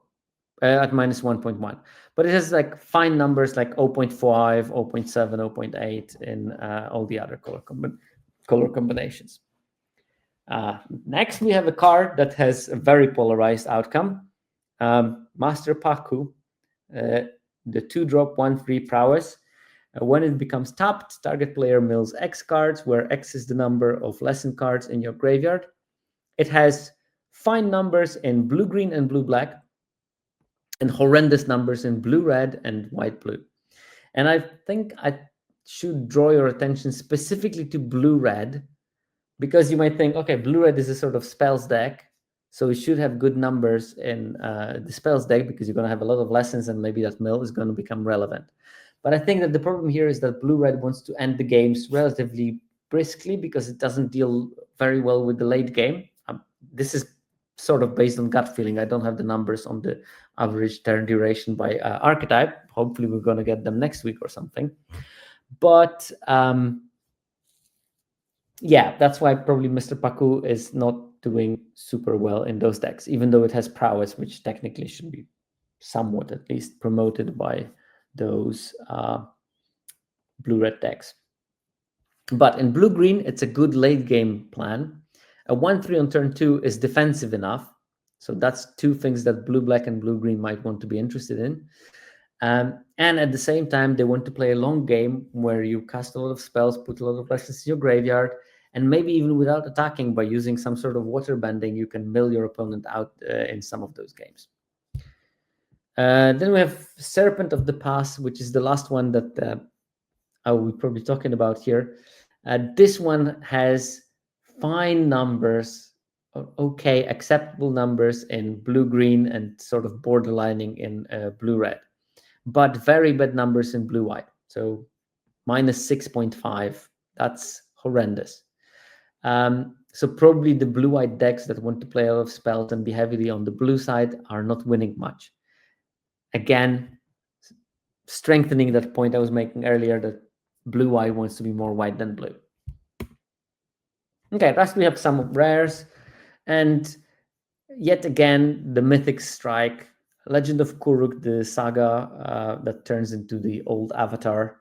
That thing has 9 to 11 percentage points improvement across the colors. That's super strong. Wei Shitong, the blue X 1/1 flying flash vigilance that gets X counters when it enters, and then you draw a bunch of cards. This thing is also between 11 and 7, which is again quite strong. A bit lower number in white blue. I don't know exactly why. Again, blue in the cost may be the reason for that. But still, 7 percentage points is huge, and 11 percentage points is massive. These two are like A+ level cards. You just pick them and you play them. That's it. Then we get a big drop from those two mythics into the rare area. And first one is Tylee, Chi Blocker. That one, a 3 mana 2/1 flash prowess creature. When it enters, you tap something and you sort of permanently stun it until Tylee leaves the battlefield. And this one has absolutely fine numbers between 3 and 6 percentage points. At its worst in white blue curse. At its best in blue green, 6.2 on the plus, which is good. But this is like sort of slightly better than the best than the best uncommon, except for the submersible. But we decided the submersible is actually a rare locked in the body of an uncommon. Then we have Unagi of Kyoshi Island. The 5/5 for 5 mana with flash and with ward waterbend 4, and with the ability that if opponent draws their second card each turn, you draw 2 cards as well. So you can either ambush their creature or ambush them when they are in the middle of drawing a second card, and then you draw 2 cards as well. And it's hard to kill, or you can just ambush them by casting it end of turn and just creating a surprise attacker. A bunch of things that you can do with that card. And it performs equally well almost in every deck, between 3.5 and 5% improvement without much discrimination. The Mechanist Aerial Artisan. This card is also good in every blue deck, slightly behind in blue-white with 2 percentage point improvement, but 2 percentage point improvement is great. And slightly better than that in blue-black and blue-green at 4%. And then we have a couple of rares that are either bad or mediocre. Spirit Water Revival, that is between minus 0.8 in blue-white and 1% in blue-green, 0.7 in blue-black, minus 0.1 in blue-red. But generally, blue-green and blue-black seems like the best home for that. It's the divination that can turn into a one-sided time twister. And yeah, it's a fine card. You can just play it in your decks, especially if you're missing the card draw functionality somewhere in there. And Yue, the Moon Spirit, actually does the best in white-blue at -1. And then pretty bad in blue-red and blue-black at -3, -5. Oh yeah, you keep the cards. Yeah. So Time Twister on top of what you have in your hand. Yeah, very good comment there, Rex. And then we have Waterbender Ascension, and that card is just bad, just plain bad. Don't play that card. -6, -10. The task of connecting with your opponent 4 times is just unrealistic. Okay, cool. Let's move to black. And this is the problem color. We know that it has the worst win rates. The color pairs that contain black have the worst win rates. And part of it is the commons, honestly. Black commons are not up to scratch. And that's why it's even more important than ever to focus on which commons are actually decent. And Best black common, I think, is the Sold Out, the 4-mana exile target creature. If it was dealt damage this turn, create a clue token. This card improves the black decks across the board. And keep in mind, here the improvement is even more impressive because those decks want to be, most of them want to be mainly the other color and then some black in it. But Sold Out is going to be fine in every black deck, between 0.7 in white-black and 2.5 in black-green. Most of those color combinations are above 1 percentage points, which is great for a common. Deadly Precision is the second one. This one is the one for black and additional cost to sacrifice something or pay 4, and it destroys a creature. This card is actually great in white-black because there you have a lot of sacrifice fodder, and great in blue-black because here you want to be also playing your fortune tellers. You can sacrifice an artifact to cast it cheap and protect your life total, survive in healthy state to the late game. Above 2 percentage points in those two, 1% in black-green, and minus 0.2 in black-red, where this card is just like fine. Then we move Corrupt Court Official, another card that is better in white, black, and blue, black than in the other color combinations. 0.6 in white, black, 2.6 in blue, black. So Corrupt Court Official, officially great in blue, black, because I think it can limit resources on your opponent and at the same time chump block some damage to make you survive in a healthier state to the late game. And minus 0.3, minus 0.6 in the other two, which means it's still fine playable, but nothing to be excited about. Azula Always Lies. This one is between -1 and 1 in all 4 color combinations. Nothing specifically that much better. It got 1 in blue, black, and black, red, minus 0.7 in white, black. So a fine card. Play it if you can get it quite late. You're going to be okay with that. Canyon Crawler is similar to Azula Always Lies, fine in every black deck, but specifically it has a smaller amplitude, so those numbers are closer to each other. The range of it is between minus 0.6 and plus 0.5, which is like 1 percentage point, while the range of Azula Always Lies was between minus 0.7 and plus 1, which was higher. But yeah, every deck wants it similarly-ish. And then we have a card that does not definitely want to be in every black deck, but it definitely wants to be in white-black. Callous Inspector has plus 1.5 in white-black, which is great for a common. And then it's okay in blue, black, and black, red with minus 0.2, minus 0.9. And then it has minus 2.2 in black, green. So black, green does not want the 1 mana sacrifice fodder dude, or do that in this particular case. It's not interested in that particular card. Okay.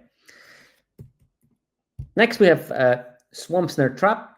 This card is fine in white, black, and blue, black. You want something else in black, red, and black, green.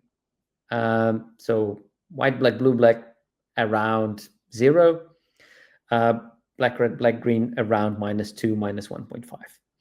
And it's exactly the same story with Merchant of Many Cats, both in blue, black, and white, black, where it can be used as sacrifice fodder or as a recursive way of chomping and keeping your life total intact.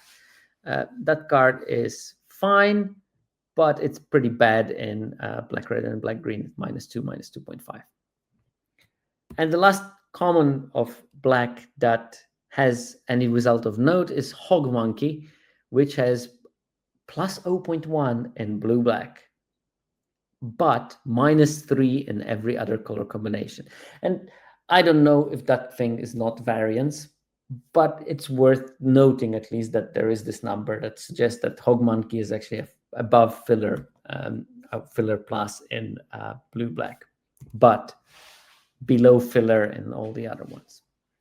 And then, daily indoctrination, beetle-headed merchants, pirate peddlers, and foggy swamp hunters. These cards have bad numbers. Important to note, pirate peddlers and beetle-headed merchants look like sacrifice enablers, but they have bad numbers also in white-black, which means that maybe that part of the sacrifice theme is not working that well.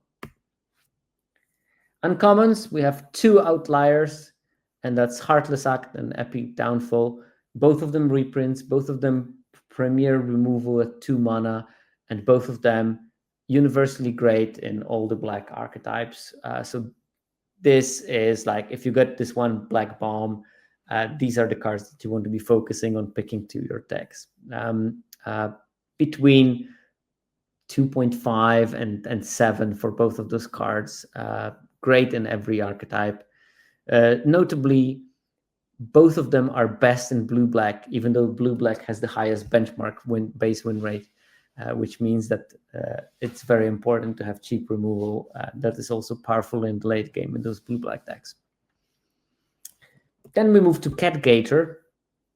And I think that this is the easiest one to play of the whole collection of those cards that pay off for having basic lands in your deck. Because I think that even with a 9/8 mana base, Catgator is fine to be played in your deck. You should be okay with playing a 7 mana 3/2 that drains for 3, or maybe even kills something and gives you some life. But specifically in blue-black, this card has plus 4.4, which means that the deck that wants to play the longest game is the best to play with Catgator, while white-black that wants to be playing small creature game, attrition, and hopefully end the game, not early because I don't think it has the capacity, but before turn 12 or something, is going to be the one that is interested the least with Catgator. But yeah, still fine to put in any deck. Minus 0.9 in white-black, plus 4 in blue-black, which puts it on par with the Epic Downfall and Heartless Act in this deck. And solid 0.6, 1.6 in the other two. Ozai's Cruelty, that one has an interesting spread because in black-red it is minus 1.6. Ironically, black-red is the color that Ozai is in, but somehow Ozai's Cruelty does not suit Ozai himself. But in black-green, it's plus 4.2.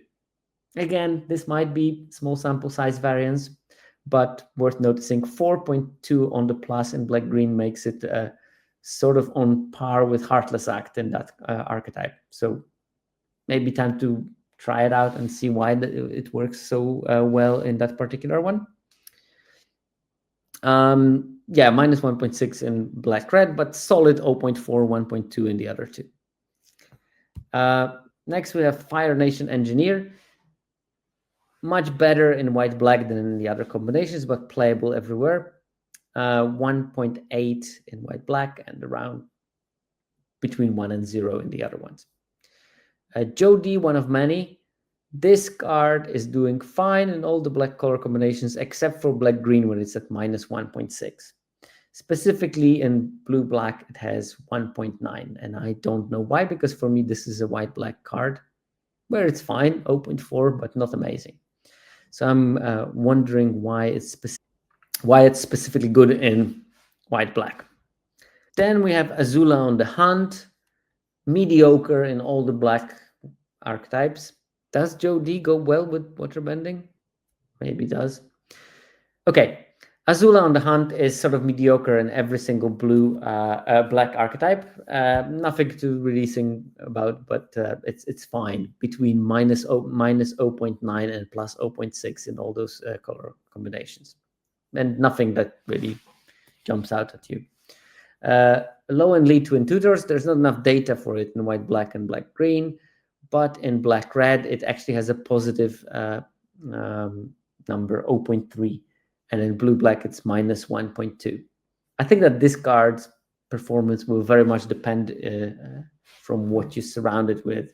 Having a couple of nobles in, having a couple of powerful, impactful lessons, that's going to help low and lead, and you won't always have that. So this is the kind of a card when you have to look at your deck and see how well it can be incorporated in my particular shell.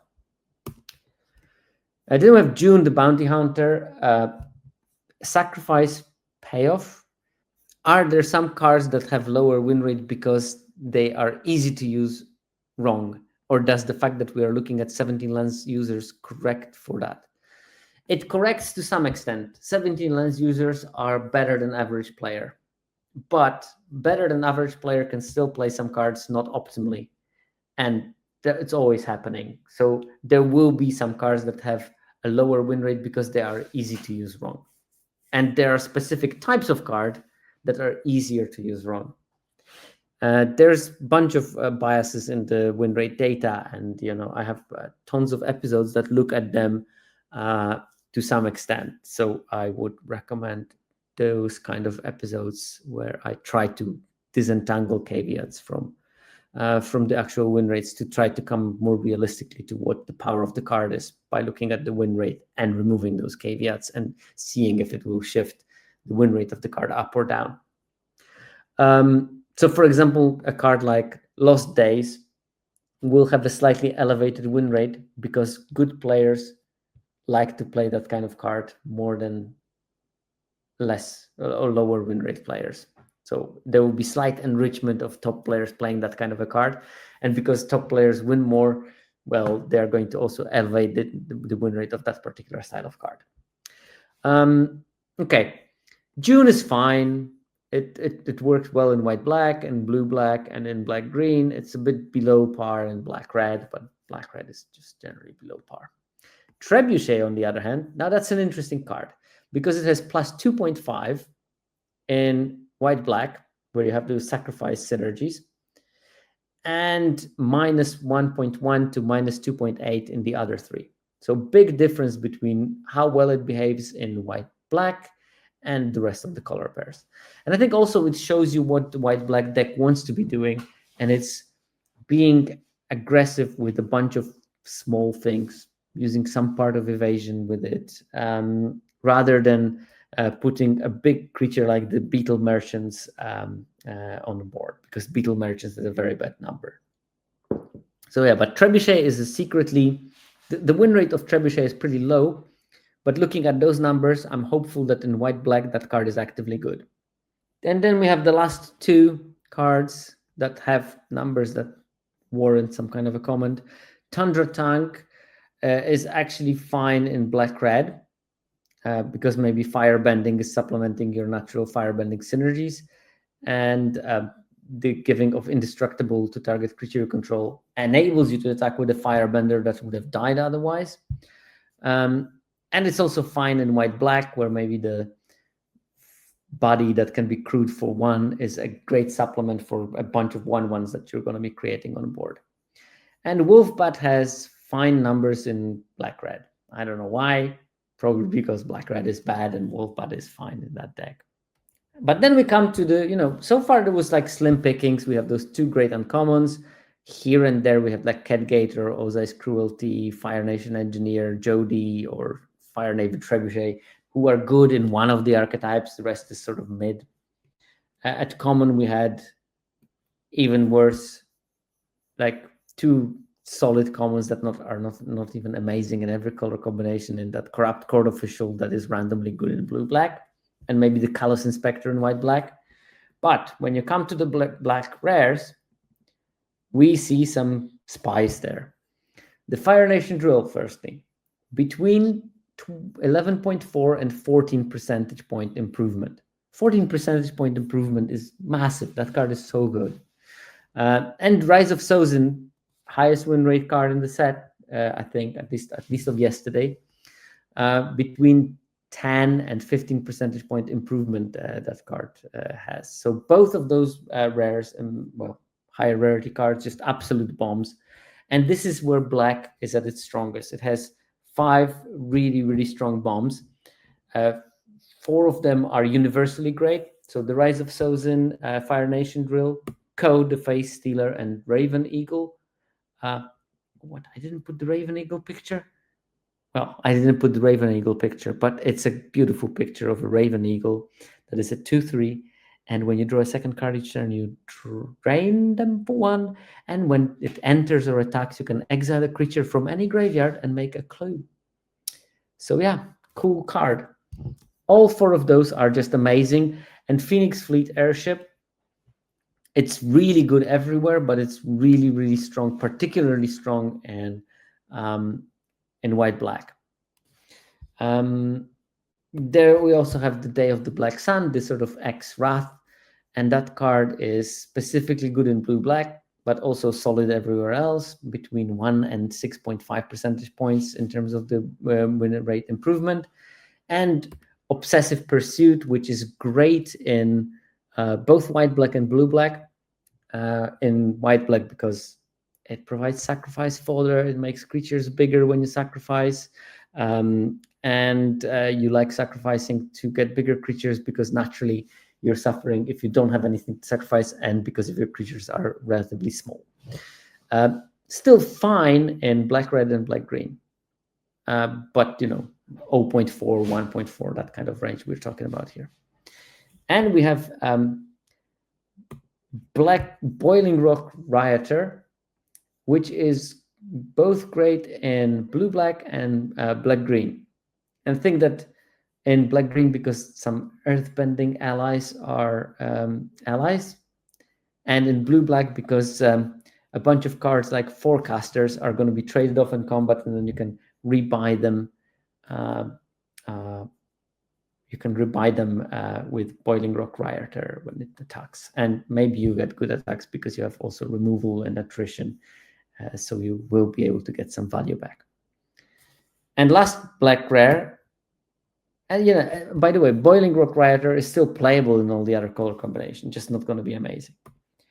And the last one is May Scornful Striker, the last rare, worst win rate rare of the color, and still it's +1 in both white, black, and black, red, and just -1 in blue, black, and -1.8 in black, green. So even the worst of the rares in black is still absolutely fine to playable, even better than fine to be playable. While the top 5 or so rares are just busted, maybe even top 6 of the rares are absolutely busted, broken cards. So black, this is what black has to offer.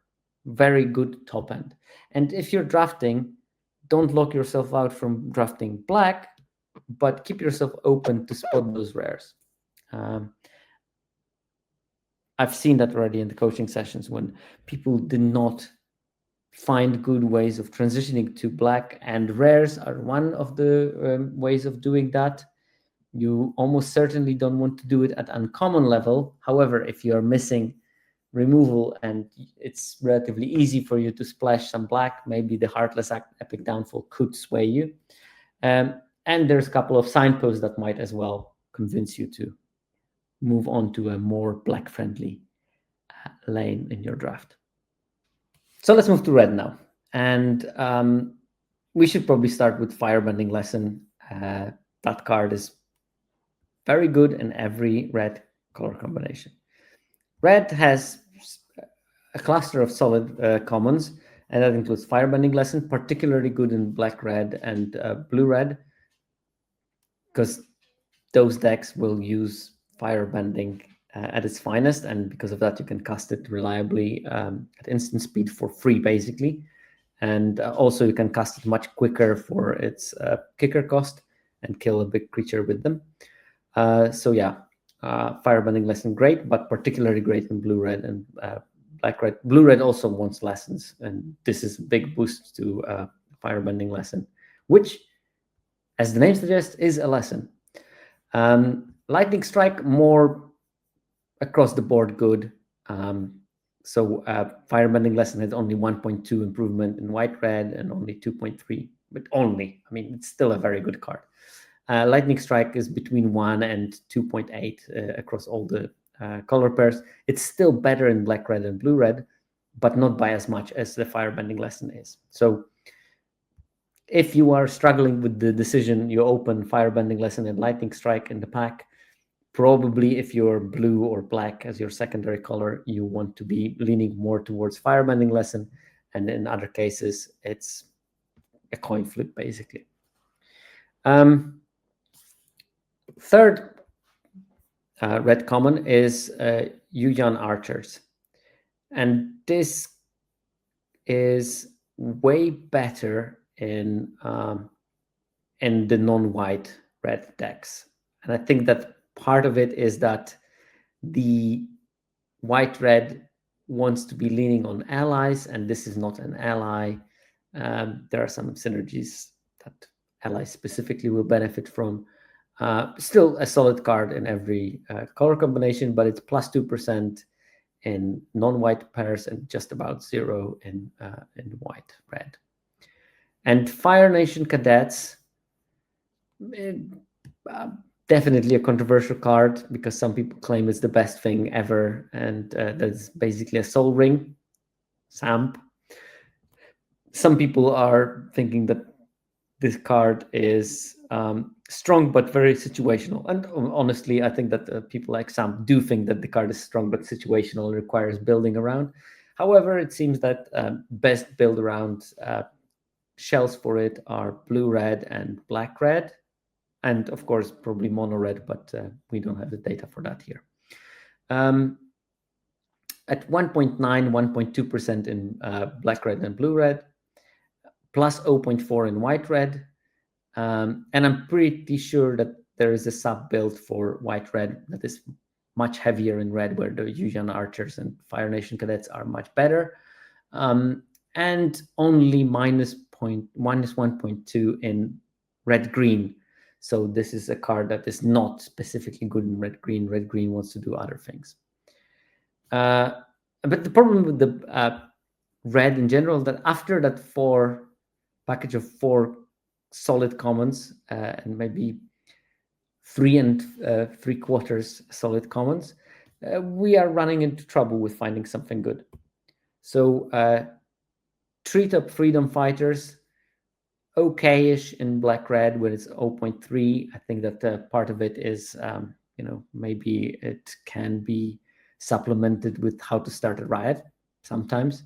And the Go White plan is something okay. But minus 3.3 in blue-red, it's just not a great card in there. And minus 1 in white, red, and red, green, which is also not amazing. Cunning Maneuver, this is another card that does particularly better in blue, red, and black, red. Again, this is where the firebending probably focuses its highest power.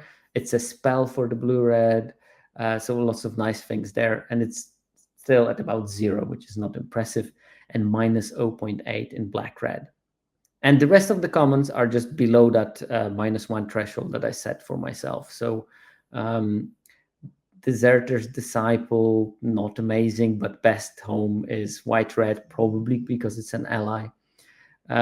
Mongoose Lizard, that's minus 2 and below. Boomy Bash, it's not Orbital Plunge, forget about it. Minus 1.2 is acceptable, I guess, but in red, green, and blue, red. But minus 5 in white, red, so that card is really bad in white, red. And the same thing with the Porcupine, below minus 2.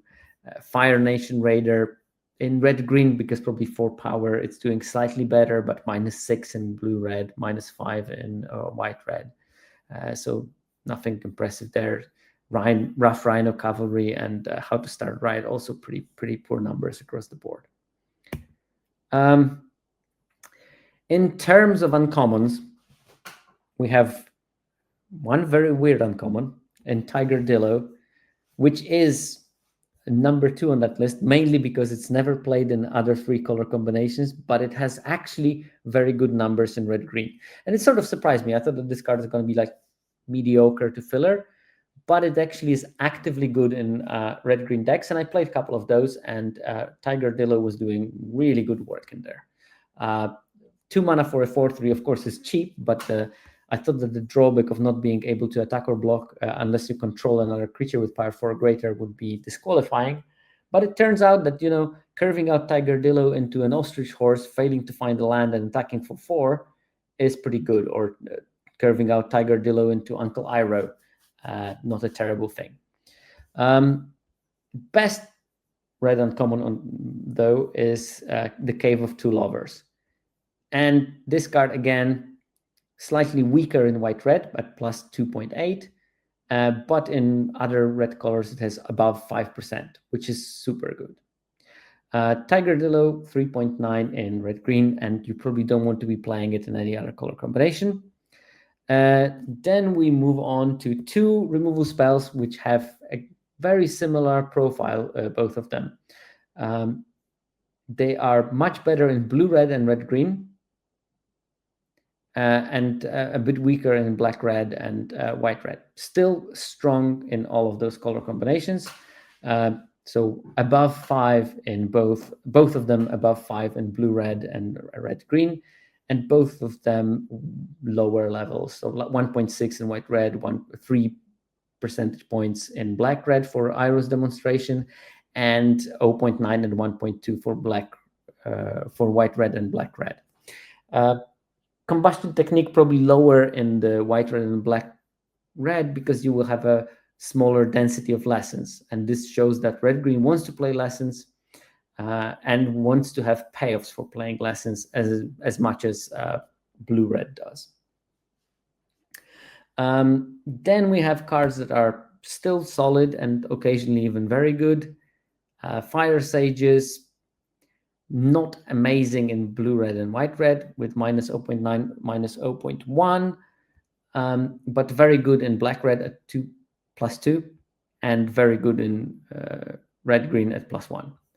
And Twin Blades, the Ember Cleave at home, same thing here, not as amazing in white-red and blue-red at minus 0.3 and minus 1, but plus 0.3 in black-red and +2 in red-green. Where particularly in red-green, it's amazing. I think because of Badger Mole and its ability to give trample to something where you can actually build an Ember Cleave in those decks. So Twin Blades, particularly good home is red-green. And then we have other cards that are not universally great. Let's start with Fire Nation Attacks. The 5 mana make 2/2/2s with firebending. This card is just not great in white-red at minus 2.6.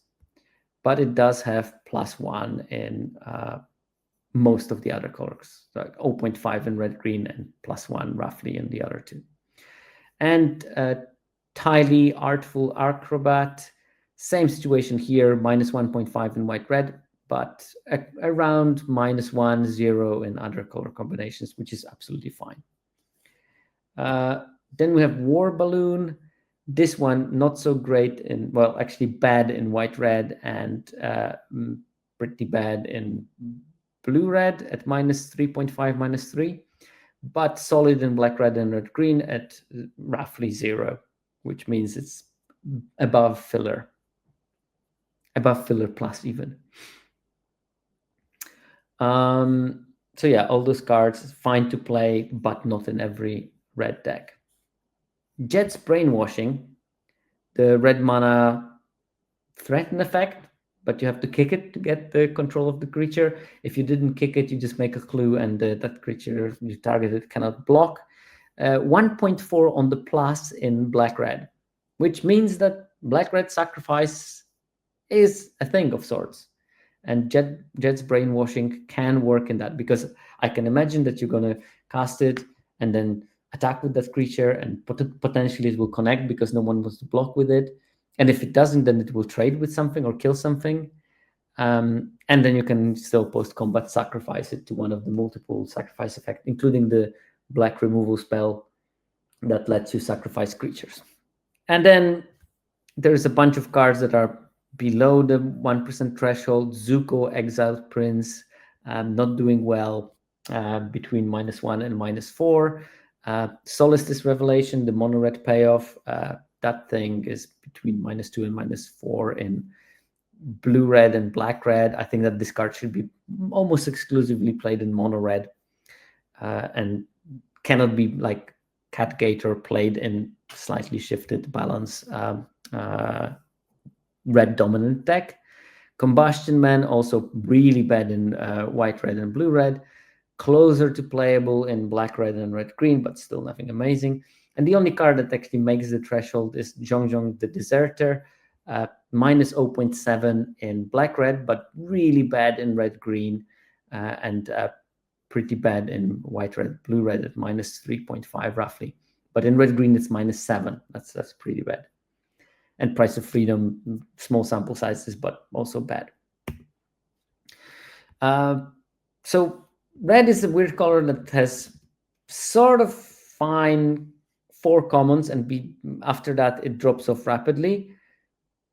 Okay-ish bunch of uncommons, and it doesn't have as good rares as black had, by far not. Remember, with black, even the last one was a very playable card in some archetypes at least, and at least acceptable in the others.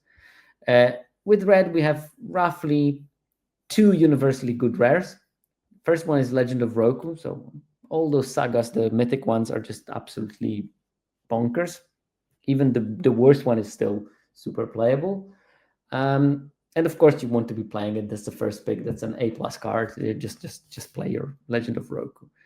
Second one is Wartime Protesters. This one is universally good, however, not equally good across board. It's at its best in white, red, and red, green. Unsurprisingly, in 2 colors that red is supplemented by the ally-supported archetype, white and green. There it's at +6. In blue-red, it's still 3.3, and blue has plenty of allies, actually. And in black-red, the color combination with fewest allies, it's only +0.7. 4 mana 4/4 haste is still a very good card, and occasionally you get a couple of allies here and there, and it's going to be good. Next card is the Fated Firepower, the mythic red X enchantment with flash, and it enters with X fire counters, and then the sources you control deal plus X damage whenever they deal damage, and X is equal to the number of fire counters on this enchantment. Card is great in blue, red, and black, red, and this tracks with what we were talking about before, that this seems to be the 2 color combinations that use firebending at its best. And there is not enough data in red-green. I guess that maybe some versions of red-green are going to utilize it well, but there's just not enough sample size because it's a mythic. So yeah, there's not so many games. And -2 in white-red, which means that for now, at least, it's mostly blue, red, and black, red card. Potentially can be fine in red, green as well, but probably avoidable in white, red. And then we have Renan Shaw, which is the weirdest one here, because the range that it has is from -1.7 with white, red. It's just not good, because in white, red, most of the time it's going to be a 5 mana 4/4 dragon with firebending and pump ability. But in blue, red, when it's going to be commonly a 5 mana 2/4/4 dragons with flying, firebending, and pump ability, because when you have 3 lessons in your graveyard, you create a copy of it. This jumps to 7.9. So we have a range between -1.7 to 8% on the plus. So it's between, let's find something at -1.7-ish. So it's between, I want to say, Cunning Maneuver and Roku. That's the range that the card possesses. That's quite a large range. So with this card, you need to know that Renan Shaw, you want to be positioning yourself into Timur Lessons deck. And it's further amplified by the fact that red-green, the sort of potentially a part of the Timur Lessons, has it at +0.8. So also above the par. And black-red has at -0.8, which is below par. But the rest of the red rares are below my thresholds. So Firebender Ascension, roughly -1.5, even -3 in red-green. Firebending Student, -5 in blue-red. This card is literally a trap in blue-red, and maybe -1 in black-red, where maybe you can clear with the removal, you can clear the path for it. But you don't want to be playing it. Zhao the Moonslayer, turns out the 2/2 menace for 2 is not good enough. Redirect Lightning, -5. Small sample sizes for that card, but it looks like it's not up to scratch. And then the last Agni Kai, also fight spell for 2 mana. It's not good enough in this meta. -9 in white-red for this card, and then -2, -4 for the other archetypes. So yeah, a bunch of red rares are poor. And then let's just look how it looks like in black. It was almost all my tables were red with quality. Couple of blue dots here, but nothing excessive. Like the lowest number in the whole table is -1.8. And here we have -5, -6, -5, -9, -4, -3. So much worse rares in red compared to what black has to offer. And this is a weird way of balancing colors. Hey, black is poorer at the common, but hey, let's give it busted rares across the board. Okay, green commons. And here we definitely see the impact of white-green wanting to be more white than green. Bunch of blue in the white-green table. Only one card with a positive number, actually, and that's Badger Mole, which has majestic plus 0.3. But this tells me that if I'm playing white-green, I want to be playing mainly a white deck and add some of the green stuff as an add-on. There are in the other colors, it looks much better though. Also, part of it is potentially because of the higher benchmark. White-green is by far the best green deck. And it's probably not because green is strong, it's probably because white is so strong. But yeah, the top common from this ranking at least is the Ostrich Horse. It has very good numbers in all the non-white green color combinations, +2, +3. Same with Badger Mole, +1, +2, and 0.3 on the plus in white-green. So these two are great. These are non-human, non-allies. That's important.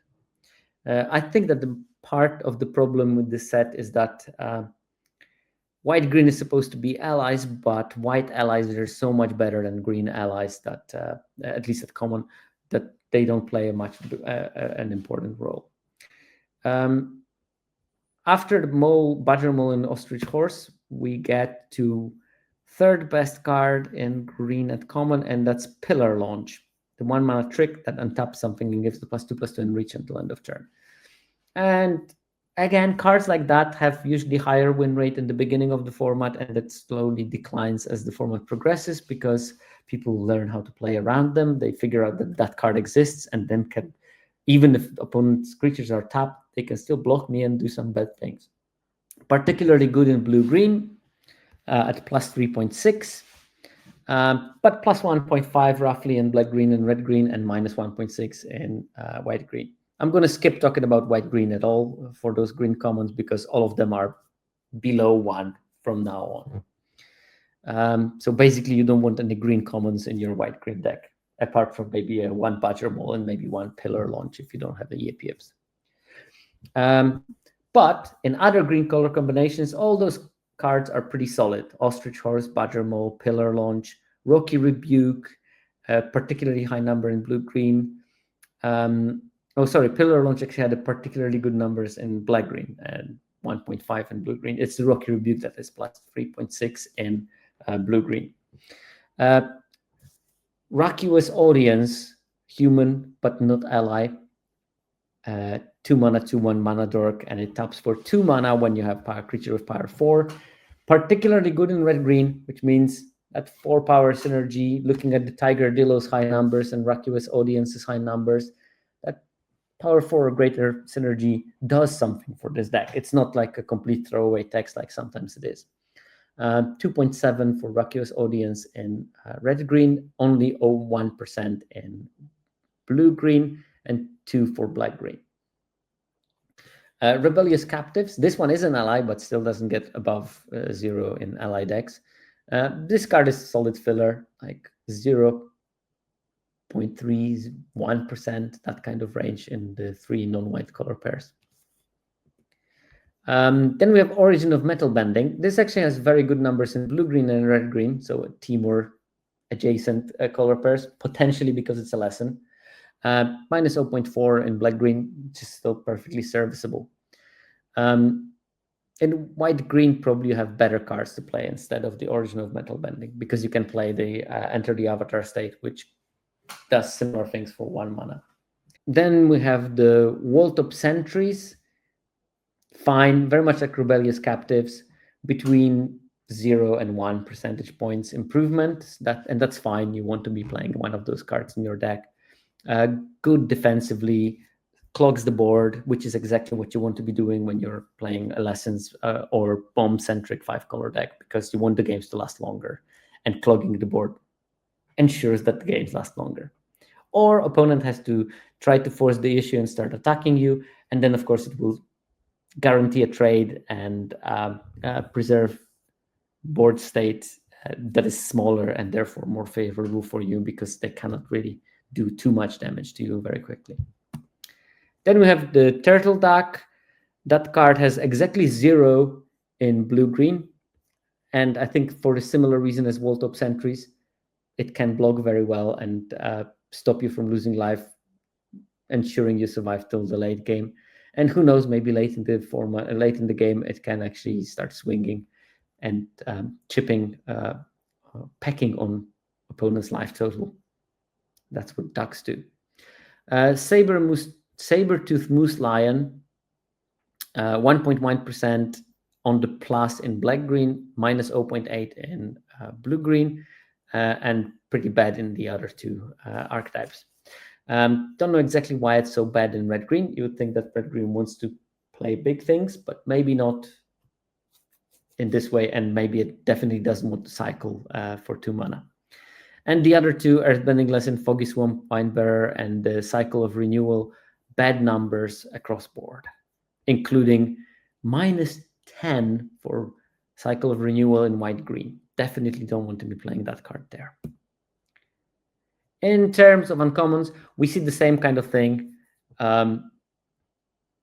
White-green has lower numbers, partially because of the baseline, partially because of wanting to be more on the white side than on the green side. But several cards universally good. Allies at Last, the removal spell, between 1.1% on the plus and 5% on the plus. It's particularly good in blue-green and red-green at 5%. 1.1 is in white-green, as you would expect from what I told you before. But great in every white deck, including amazing in blue-green and red-green. Tough Blind Bandit, the second best green uncommon, 0.8 in white-green, and then between 3.2 and 4.5 in the other ones, which is solid. You want to be playing it. Boulder, Ready to Rumble, also pluses across the board. This one is actually weirdly better in white-green than in blue-green. So despite that general trend that white-green is performing a bit lower, which means it's particularly good in that set, in that color combination, despite not being an ally. So worth noticing that particular card in your white-green builds. But best home, black-green, red-green at 2.6, 2.7. Then we have Flopsy, Boomy's Body, the 6-drop, practically a 5/5 that pumps all the team and makes it hard for opponents to block. Great in blue-green and black-green at 2.3 plus. Slightly worse in red-green at 1.2 plus, but that's still good. And minus 0.3 in white-green, which means playable, but more on the filler side. Especially with the 6 mana cost, because then it means that it has competition. You can only put probably like 1 or 2 6-drops in your white-green deck, and maybe Flopsy is the best one, but maybe not. Earth King General has basically the same numbers as Flopsy, minus 0.4 in white-green, and then between 1 and 3 and in the other color combinations. Seismic Sense, on the other hand, very different picture here. It's at best in blue-green, because it's a lesson that digs for something that you might need later in the game, and it's got +2, which is good, which is very good. It has plus 1.4 in white-green, potentially because when people play it in white-green, they have bombs in their deck and they are looking for it. And because of that, part of its win rate will be linked to the good bomb that you can find in white-green deck. Because I doubt that people play it there only for card selection. They are looking for something specific. But only -1, -0.9 in black-green and red-green. It's just still, you probably want to be playing it, at least one copy in your deck. But it's not like you're super hooray optimistic. It's just filler, maybe filler plus. True Ancestry, +2 in blue-green lessons, and it's a lesson. And then -0.7 in black-green and below -1 in the other two. So not an amazing card in every deck, but they definitely want to be playing at least a copy of them in blue-green when you're a lesson-centric blue-green deck. Unlucky Cabbage Merchant. I thought that this card is going to be actively great, but sort of middling numbers. -3 in white-green, fine. Human, but not an ally, and not particularly aggressive, and ramps, which means you want to be prolonging the game, makes a food, which protects your life total, and you want to be attacking, you don't care that much about your life total. So maybe because of that. Plus 0.8 in blue-green. I get why that's happening. That's probably the slowest of the green decks in this format. And between around -0.5 in the other two, which is fine, but again, no victory laps when you pick one. Earth Ramble, the fight spell that Earth bends also. That's okay in black, green, and red green at around between 0.5 and -0.5. Then we have Shared Roots, the ramp spell. This only performs above my threshold in blue-green, which wants to have lessons and wants to ramp and wants to cast expensive cards. Also has a low win rate, which makes crossing that base win rate level is easier there. And it's acceptable in black-green. And it's exactly the same story for Rochelange, which has very similar numbers to Shared Roots. Boomy, King of the Three Trials, 0 in blue-green, that wants to have lessons and maybe wants to play a longer game. Boomy is fine there, filler plus.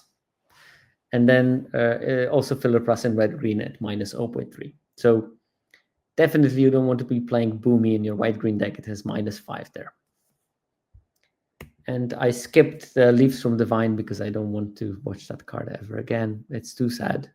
But it's probably playable in blue-green and black-green, but not much else than that. Importantly, I think that the card that content creators, including this content creator, were a bit high on was Sparring Dummy, but it turned out that the card is just not good. Not being to attack is a big knock against it. Not enough graveyard synergies in order to capitalize on the effect, and the fact that you sometimes draw a land is not anything to scream about. And another card that I think that maybe in the preview season we were a bit high on, Haru, Hidden Talent. This card has pretty bad numbers, but I do see that there are some builds of white-green when the card is actually good. So it ranges from -5, which is bad, -4 in black-green, but it has only -1.2 in white-green.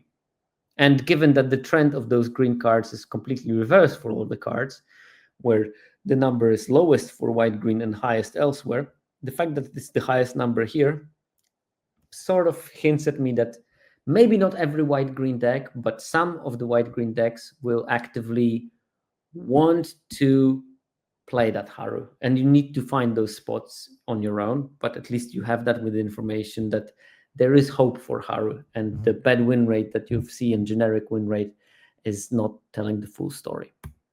In terms of rares and mythics, is not far from black in terms of the power level. A lot of red on the table, fewer cards, because some green rares are unfortunately completely Fs and unplayable, but the ones who are played are showing good numbers. And we start with the Earth King, which is good across the board. That card is just super good. Badger Mole Cup, same situation, particularly good in red-green.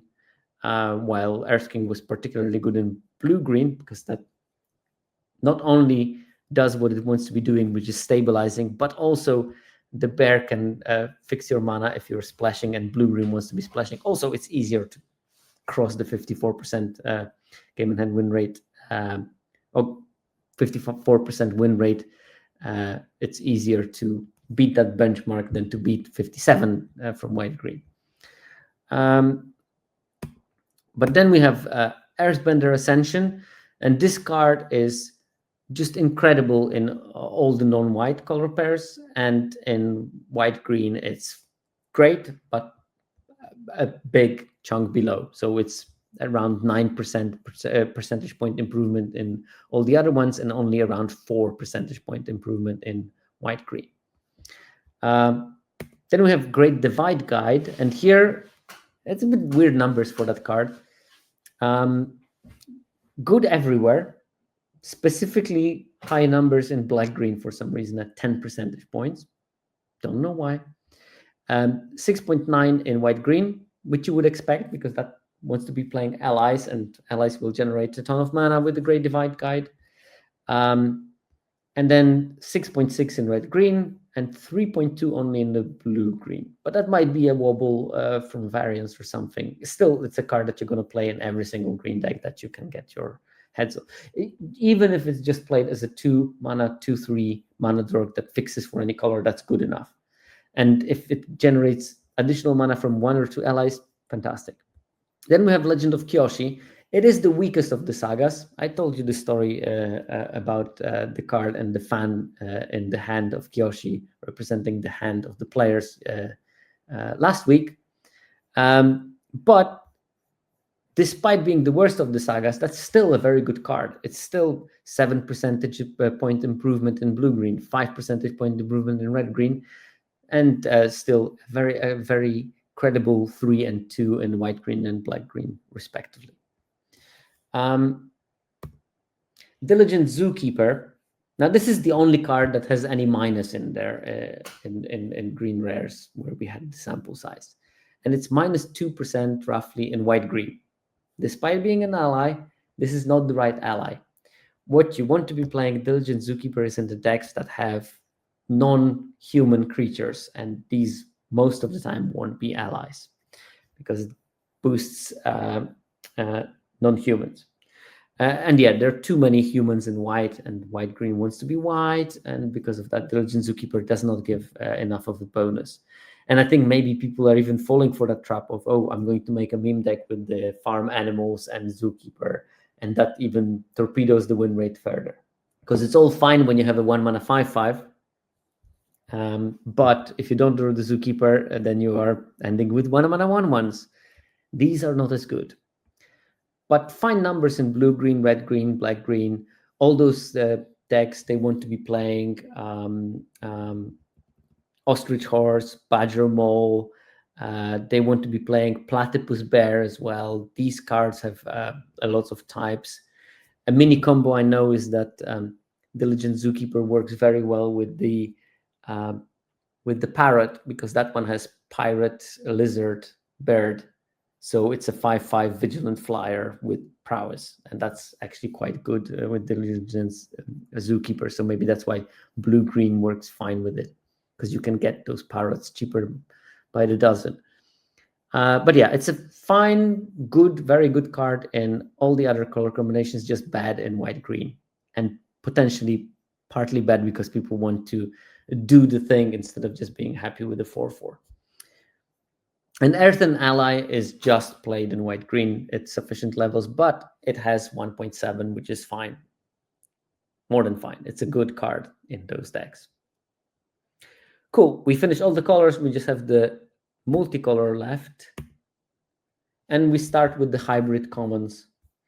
And to be fair, most of those are on the poor side. They have minuses on average, but they have spots. And let's start with the best one, and the best one is clearly Messenger Hawk. It's great in blue-black. It's very good in white-black at 3.2 and 2.4 respectively. Blue-red wants it at 1.3. White-blue wants it at 0.8 on the plus, and it's still acceptable in black-red, black-green, and blue-green. So all the color combination, all of those hybrid cards, they are fine to play in 7 of the 10 color pairs. We all have sample size for all 7 of them, and in all 7 of them, it's above this -1 threshold. So Messenger Hawk is truly the only universal of those hybrid cards that you can play in every deck that can host one of the 2 colors. But it's not the same story with all the other hybrids. And the second best one is the Earth Kingdom Soldier. That's the green-white hybrid, the 3/4 that puts counters on 2 things when it enters. And it gets particularly good numbers in red-green, 2.6% on the plus. And it's fine in white-blue and white-black at 0.4 in both of them. And it's fine in blue-green at 0.4 with small sample size. And in black-green at -0.3. Oh, let's show the card, by the way. I did spend so much time copying those pictures of cards that I might as well use them. But white-red, it's got -3. White-green, it's got -1.4. The irony of white-green being one of the worst homes for that card does not escape me. And I think part of it is that for, I don't know what reason, this is not human soldier ally, it's just human soldier. Probably they thought it would be too good if it's a 4/5 vigilance creature that can get a buff from the signpost. But nonetheless, it worked too well, and because of that, the card has a weak win rate in its own color pair. Then we have Wandering Musician, and here we go into the proper mid territory, really. It's best in white-black, because white-black wants to go wide with 1/1s. And 1/1s get the biggest bonus. Oh, yeah, it definitely is from that particular episode, the scene. I mean, it could have been from any other episode, but if they did it based on that, where the Earth Kingdom general decided to force his soldiers to put Aang in the Avatar state. By the way, he did find out that it was not a good idea. Then it might not be an ally. But I don't think that for flavor's sake, especially such a minor flavor's sake, you should not sacrifice the card's integrity. In the end, you made the whole color pair allies, and then you make the key hybrid common non-ally. They could have picked many other Earth Kingdom soldiers who were supportive of Aang and make them allies. Anyway, Wandering Musicians, they were sort of allies in this story. And but biggest favor that they did to the team Avatar was going their own way and stopping with singing. But this card, white-black, because of go wide with the 1/1s, it works pretty fine there. It's still fine with the white-blue. I think Big Butt is good when you try to push evasive damage while it clogs the downstairs. And maybe for the final attack, it can actually give the bonus. And black-red weirdly does fine with Wandering Musicians, so that's maybe something interesting to think about. And it's like serviceable in white-green, serviceable in blue-red, and looks weirdly poor in white-red, which is, again, another irony. It doesn't work fantastically in the deck that it's supposed to be working in. The Pogs Bearers, best home for the Pogs Bearers. And by the way, this is like a lot of those hybrid cards seem to work well in blue-black. But Pogs Bearers is 1.7 on the plus in blue-black. Because I think that the main issue that blue-black has is survival. And this, as a 2/1, blocking 2 drops or stopping them from attacking, even better, is great. When they finally can attack, you have 2 blockers from this one. And this gives you time to assemble your deck properly and take over the game, stabilize, and start killing them with the chip damage from your flyers. And same as Pogs Bearers, we have Platypus Bear, which is a 2/3, which maybe doesn't give you 2 bodies, but that 1 body is pretty good at blocking. And Earth Village Ruffians have also pretty good numbers in blue-black. A 3/1 that will trade with something and then make one of your lands into a 2/2 that can block again and chump and accrue some value. So those three cards, Poxbearers, Platypus Bear, and Earth Village Ruffians, fulfill, I think, similar kind of function in blue-black decks and do it quite well. But Poxbearers also fine in white-black, where they're supposed to be good, and okay in black-red, and then acceptable in white-green and white-blue when they are allies, so they can fulfill that synergy. Not working very well in white-red for some reason, and black-green definitely bad. Earth Rumble Wrestlers, very bad numbers in their own color pair, -3, which is pretty low, and then plus 0.1 in black-green, and they are not played enough in any of the other color combinations. Generally a poor card, but it's interesting to see that they're roughly at 0 in black-green, so maybe there is something there, but it might be just small sample size. Abundant Attachment, this card is, I think, overplayed, and clear where that card should be played in. Blue-black, blue-red, blue-green. Lessen synergies and draw 2. These are the decks where the card has acceptable numbers, between -0.6 for blue-black and 0.8 in the blue-green, blue-red lessons shells. It's below -2 in all the other ones where we have data from, which is white-blue, white-red, black-red, and red-green. They just don't want to play that card at all. Even though you can, I don't know, fireband it for free at some stage in terms of mana cost, still not good enough. So you want those draw 2/lesson synergies in order to play that card. And I think that if you adjust that in your pick order, you'll be much better off. Platypus Bear, good in blue-black, as I said, and also good in red-green, but the rest sort of mid. Earth Village Ruffians, it's good in blue-black as a blocker, as a large power blocker that dies into another blocker, and it's okay in black-green and black-red. And then we have the Vindictive Warden, that's fine in black-red, where it's supposed to be at plus 0.3. So actually one of those hybrid cards that hit its own archetype, which is a rarity. And then Cat Owl, acceptable in white-green. I don't know why. Just so happened. So then we go to the signposts, and these are easy because they are just, most of them only have a sample size from their own color pair, and we can go which ones are good and which ones are not good. And definitely Foggy Swamp Spirit Keeper is great. That's the best signpost, plus 5.5, which is great numbers. This is a rare level card and should be drafted like that. I managed to play it in white-blue deck, splashing black successfully, and I'm pretty sure other people can do. I think that the sort of Esper or Dark Azorius kind of shell is a thing. I've seen also trophy decks that played similar things. Toils of War is another successful signpost, plus 4.5. This card is actually actively making your white-black decks tick.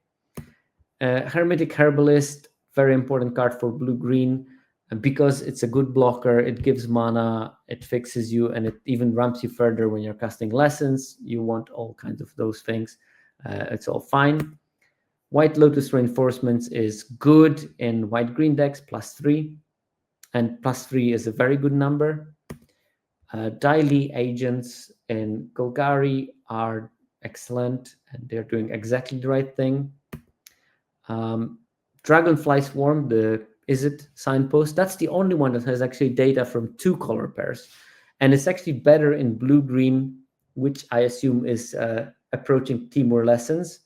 And also it's good in its own. Plus 2.3 in blue-red and plus 3 in blue-green. And from then on, we move to the signposts that are not so impressive. Cruel Administrator, that's the Rakdos one. it's got minus 0.4, which means it's playable, but it's nothing to write home about. Hopefully, you're getting it super late nowadays, so you will be able to get them quite cheap. Oh, nice! I made a screenshot with the active cell inside the table. I try to avoid it normally, but sometimes I don't manage. Aeronomad Legacy minus 0.8. I think that there are decks that this card is really good in white-blue, but also there are decks where the card is meh, and I think that it gets the sharp end of the stick of people putting it in the decks where it shouldn't be played way too often. Bitter Work, some people love that card, and I think that maybe there are decks where that card is great, but not all decks are like that, and that's why we have the minus 1.3 for Bitter Work. And Sun Warriors, the relatively worse signpost at minus 1.7. Card is not performing very well. Okay, then we go to the hybrid uncommons, so all the legends with hybrids. And some of them are played in many, some of them are played in not so many, but there is definitely one card that is way above the rest, and that's Sokka Lateral Strategist. Positive numbers everywhere. That includes blue decks. So it's not like some people tell that this is mainly a white card, you want them in your white decks, but actually it does very well in blue-black, very well in blue-red, very well in blue-green. And it has above 2 percentage points win rate in every single color pair that can support it, apart from white-green when it's only plus 0.4, which is still good. So Sokka is a great card. It enables you do certain strategies. In blue-black, it's great with the Messenger Hawk. It's great with if you're playing Otter Penguins. It's great if you have some kind of ways of making Sokka evasive or combat tricks that make blocking it a nightmare, logistical nightmare. Oh yeah, Yip. It's also great with that. Bunch of good things about that card. It's super strong. It's funny that when looking at the main characters, like Angs are busted top to bottom. Sokka is pretty good at uncommon. Kataras are a bit done dirty, but one person that's been done completely dirty is Zuko. There's not even a good Zuko in sight in this set. Anyway, lore rants aside, Guru Pathik is the second best, but this one is not universally played. We don't have sample sizes from black-green. We don't have sample sizes from white-green for Guru Pathik. But in blue-red, +6. That's very strong. That's almost a rare level card in the blue-red, which I assume is more Timur flavored. And also in blue-green, +2.3. Very good numbers there. Still solid in blue-black at 1.9. Because, just sometimes people play it because they have a saga, and sometimes the saga is a mythic saga. So keep that in mind as well, looking at the data from that card, is that at least a chunk of the reasoning for playing Guru Pathik in some decks is going to be having a busted saga that you can find more reliably thanks to that. But it also has other synergies like finding lessons, distributing counters, all those are pretty good. Still solid +1 in red-green, and still solid, if not filler plus, 0.1 on the plus for white-blue, where you can get all those nice blue lessons in certain types of build. Yeah, it has overperformed for me as well. And the 4-mana 2/4, it's not like the most amazing body, but if you already drew a card from it, it's not terrible either, and it will block a bunch of things. And if you manage to get one counter from it, that's a lot of value there. Okay, then we have Jet Fighter. This one, most of the color combinations have a sample for it. All the white ones, that's for sure. And best home for it is blue-red for some reason. And I assume it's the blue-red where the red is the dominant color. It's a red aggro deck with some blue for support. And then Jet Freedom Fighter is quite good because you're playing a tempo game, and tempo game likes to have a top-end removal that even if you don't manage to win on the spot, leaves a good body behind that can later be converted into even more value. Obviously, you need to be heavy red, not the blue-heavy versions of the blue-red. Then it's also very good in white, blue, and white, black. Again, on the heavy side of that. So white, white, white, blue aggro, and white, white, white, black sacrifice team. But it's also fine in white, red, white, green, and black, red at -1 to -0.4. While it's more like 1% on the plus in white, blue, and white, black, and 2% on the plus in blue, red. Professor J, anthropologist, this card, blue, black, and blue, red, has it at around +1, and it's good there. Blue, green, less good at -1.9, and white, blue, it's also not so good at -2. So mainly a blue, black, blue, red card, Professor J. And Suki, Kyoshi Warrior, it's good in black, white, and white, green. It's okay in black, green, similar level, plus 0.3 in both of those. Red, green, minus 0.7, so playable, acceptable in maybe some versions of the build, but not doing so well in just generic white decks. When we see Sokka getting like routinely over +2, +3, Suki gets -1.6, -1.1, -5 even for white, red. It's particularly looking bad. So this is not a universal card. This is a card you want to be playing in some versions of your white-green deck, and maybe in some versions of your black-green deck that will, or maybe even red-green, that will require a larger creature and will often go white, that kind of stuff. Another card, Hama the Bloodbender. And this card, people swear by it, but the numbers are terrible on it, and I don't know how to interpret it. I think that there are builds of that card that are better. I think that that card might perform particularly bad with less experienced players. And because of that, and also at the same time look particularly appealing to the more beginning players, which creates this perfect nexus of being overplayed in the bad decks by players with already a lower win rate. And that might be why the card is suffering a bit. I think that there is merit to playing Hama, but it's not like amazing. It's just an okay card in most of the decks it's going to be played in. And it does have a weirdly +2.4 win rate in blue-green, and then between -1 in blue-black, where it's easiest to cast. And I think that that's where the bonus comes from in blue-black, not because of the extra functionality or anything. But it has pretty bad numbers across the board in other ones, like -4 in white-blue, -1.5 in white-black, -3 in blue-red, -5 in black-red, and -2 in black-green.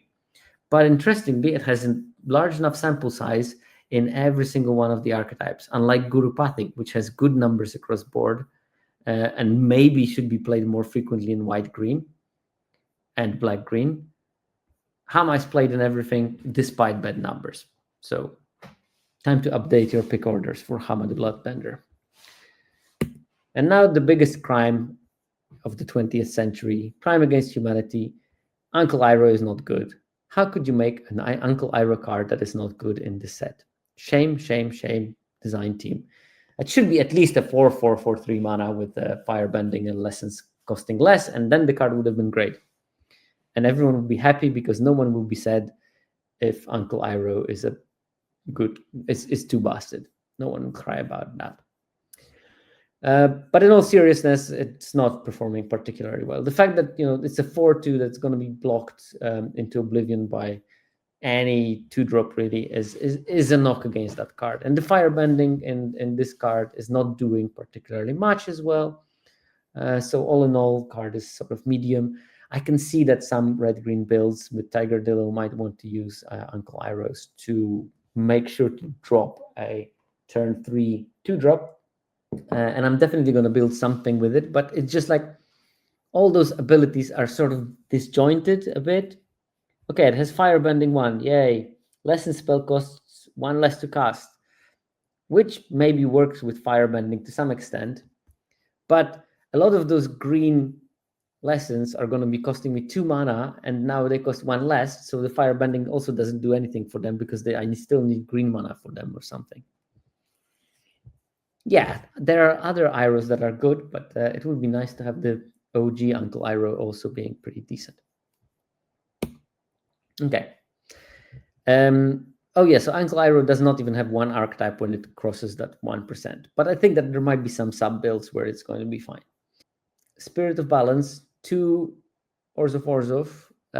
So it should be good in Orzhov. And guess what? It is good in Orzhov. And only in Orzhov. It's played in the other white decks, but it has very bad numbers in them. -5 in white red, -4.5 in white blue, but plus 1.2 in white black. And maybe it's possible in blue black and black red, maybe, where it has -0.6, -0.7. And again, -5 in black green. So I think that you'll be best advised to play this card as a white black card, as it's printed on it. And don't try to be cute putting it in other color combinations. I think that you're going to go far with that attitude. And then we have 2 of the ones that are bad. Zhao, Ruthless Admiral, not played much. People try it in white-black because it seems like a better sacrifice card than whatever black-red is supposed to be doing. But still there, it's -1.6, which is not impressive. And then in its own color pair, it's -3.8, which is really bad. And Long Fang, Grand Secretariat. See, 2 villains at the end, and both of them are rubbish. That one has also very bad numbers across board. A bit promise shown in white black where it's only -1.6, but like -7 in white green, -6 in blue black, -7 in red green, like bad numbers. I'm talking bad numbers in Long Fang. Stop picking this card in general. Maybe try cooking with it in sacrifice deck that is black heavy and white black. Maybe. Okay, and we move to rares. 2 color rares. We're almost there. We're almost arrived. It's only 3 a.m. here, so everything is fine. And I mean, there are some rares that are just busted, and it's Aang Swift Savior, plus 9.5 in white blue, where it should be played. Baifeng's Bounty Hunter, plus 8 in black green. And think what it means. Black green has 55% win rate. Black green decks with Baifeng's Bounty Hunters will probably have around 60% win rate, which means that then they are competitive with any other color combination. So if you open Baifeng's Bounty Hunters, you just pick it and life is good. Azula Cunning Usurper. Now this is one of the few that has multiple archetypes. It's plus 9.5 in its own color pair, blue-black, and it's plus 6.4 in black-green, which means that if you were a heavy black deck, probably splashing Azula is a very good idea in black-red and possibly even the white-black if you have a black-heavy version of it. Earth King's Lieutenant, 5% in white-green. Great card. Just put it in your white-green decks. Katara, Water Tribe's Hope, 6.1 in white-blue, where it's colors, and 4.2 in blue-black, which means it's splashable if you're heavy blue as well. Even if you're not like super on the ally strategies, but just giving all your creatures bunch of power boost if it survives the turn is a superb ability. Toph, great in its own red-green, and plus 1.7 in blue-green, which is blue here, but only because the scale here is quite crooked. It's still a very good card in like blue-green deck that leans on the Timur one. We talked about how they made Uncle Iroh bad, but Iroh Tea Master is actually a good card. Plus 3 in white-red, and you want to be actively playing it. Lion Turtle, I was skeptical about this card's capability of being okay, but plus 2 tells me that it's playable in blue-green. And then we have not so great cards. Sokka, Bolt Boomeranger, -1. Playable, but no frills, really. Zuko, you know by the name that it's not a good card because it has Zuko in the name, -2.2 in black-red. And then Sandbender Scavengers, -3 in white-black, which is weird. I thought you could do something with that card. But I guess that the fact that it has to die and not leave the battlefield is a knock against it, which means probably you need to sacrifice this because If you don't sacrifice it, it's going to get bounced to your head after building up the power toughness, or exiled, or airbent. So many ways of dealing with it that don't make it die. And I think that this is the problem with that card, the wording on it. If it had leaves the battlefield, probably would have been much stronger. And last but not least, we have the 3-color cards. There is, there's actually more of them, but Zuko is so bad that there's not even data on it. So let's start with Aang at the Crossroads. That card is super good. We're looking at the 2-color deck's statistics on it, and it's a 3-colored card. So obviously there will be some limitations there, but plus 7% both in white-blue, white-green, and blue-green. Solid across board. It's a very strong card. Just try to accommodate playing it if you can. Iroh the Grand Lotus is more lopsided. It's very playable in red-green at 1.5 on the plus. It's more than very playable in blue-red with +3, but in blue-green with the Timur kind of tilt, +9. Again, we're talking the level of the rare mythic sagas here in terms of how much it improves the win rate of those blue-green decks. And of course, I don't have data for Timur in this, but I'm sure that it's, if you're playing a pure Timur deck, the improvement is even higher. Very good card, but you want to be leaning blue-green when you pick it. Toph, the first metal bender, did win me a collector box, so there must be something good about that card, and there are definitely some cute combos with it. Plus 0.8 in white-green, easy to splash in that deck, and especially easy because the card you want to play the most with Toph, the first metal bender, barrels of blasting jelly, is exactly the card that lets you cast it very easily. So it's like a double whammy there, that you actively want to be playing the card that makes this card better. But in red-green, minus 2.2. It's not like an amazing rate on that. It will eat removal very quickly. You will maybe have one turn when you can earthbend and use it as best as you can. Remember, even if the artifact that you put counters on stops being a land, it still has the earthbending delayed trigger. So if you sacrifice it, it comes back even if Toph is dead. So that's an important thing to keep in mind. Sokka, Tenacious Tactician. It's not as good a card as you might think. It looks like Monastery Mentor, but Monastery Mentor, not even that great in the current economy. It's still playable in blue-red at minus 0.4, but minus 4 in white-red. Definitely you don't want to be playing with it there. And minus 2 in white-blue, also nothing exceptional for a card that is difficult to cast.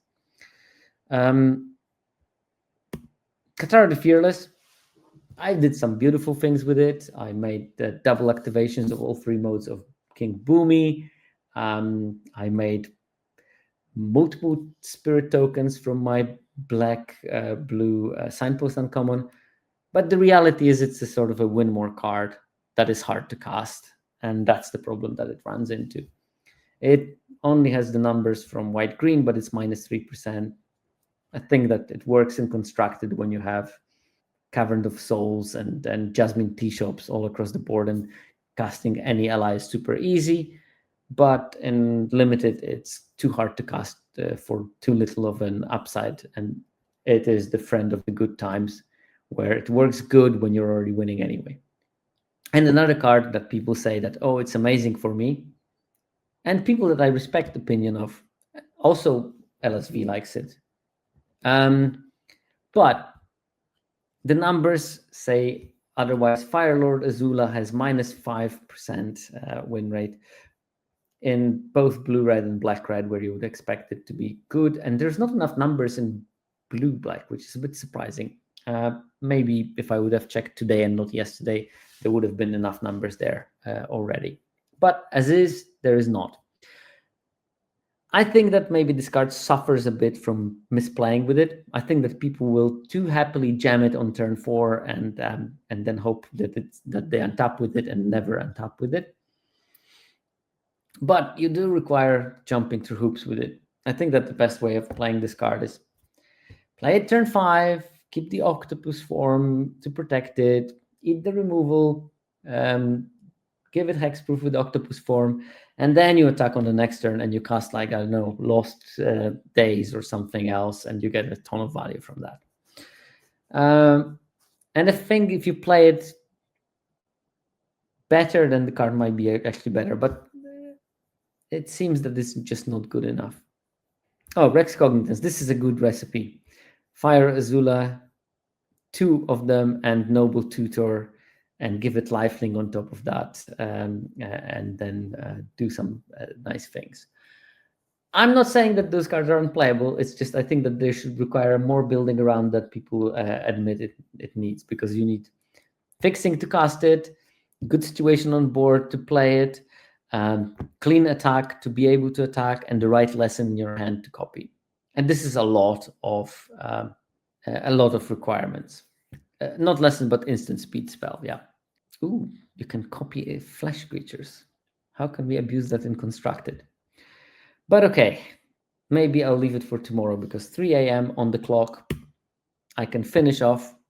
Hopefully, the time that I spent was worth your investment, because I'm giving a slightly unique perspective on the data and unique perspective on the format, looking through the lens of those color pairs and trying to find the cards that are specifically good in one or the other color pair. And it gives a much wider overview for you than just looking at the generic win rate. Now, obviously, 3 hours is a long time. If you want to trim on that time, please do join my Patreon, and then you can get access to the slide, and you can skip me blubbing and just look at the tables. Otherwise, well, this will be on YouTube, so you can watch the tables and maybe zoom through it and do it like that. But I would like to thank 17 Lands team, because they are, without them, it wouldn't be possible. And I would like to thank Jake Brown for being my helper all those episodes, and now still supporting me with his good advice. So thank you, Jake. And with that, I'll see you next week, when I will try to look at some different aspect. I'll see what kind of data is available, and depending on that, I'm going to make the episode with the data available. So see you next week, and bye-bye.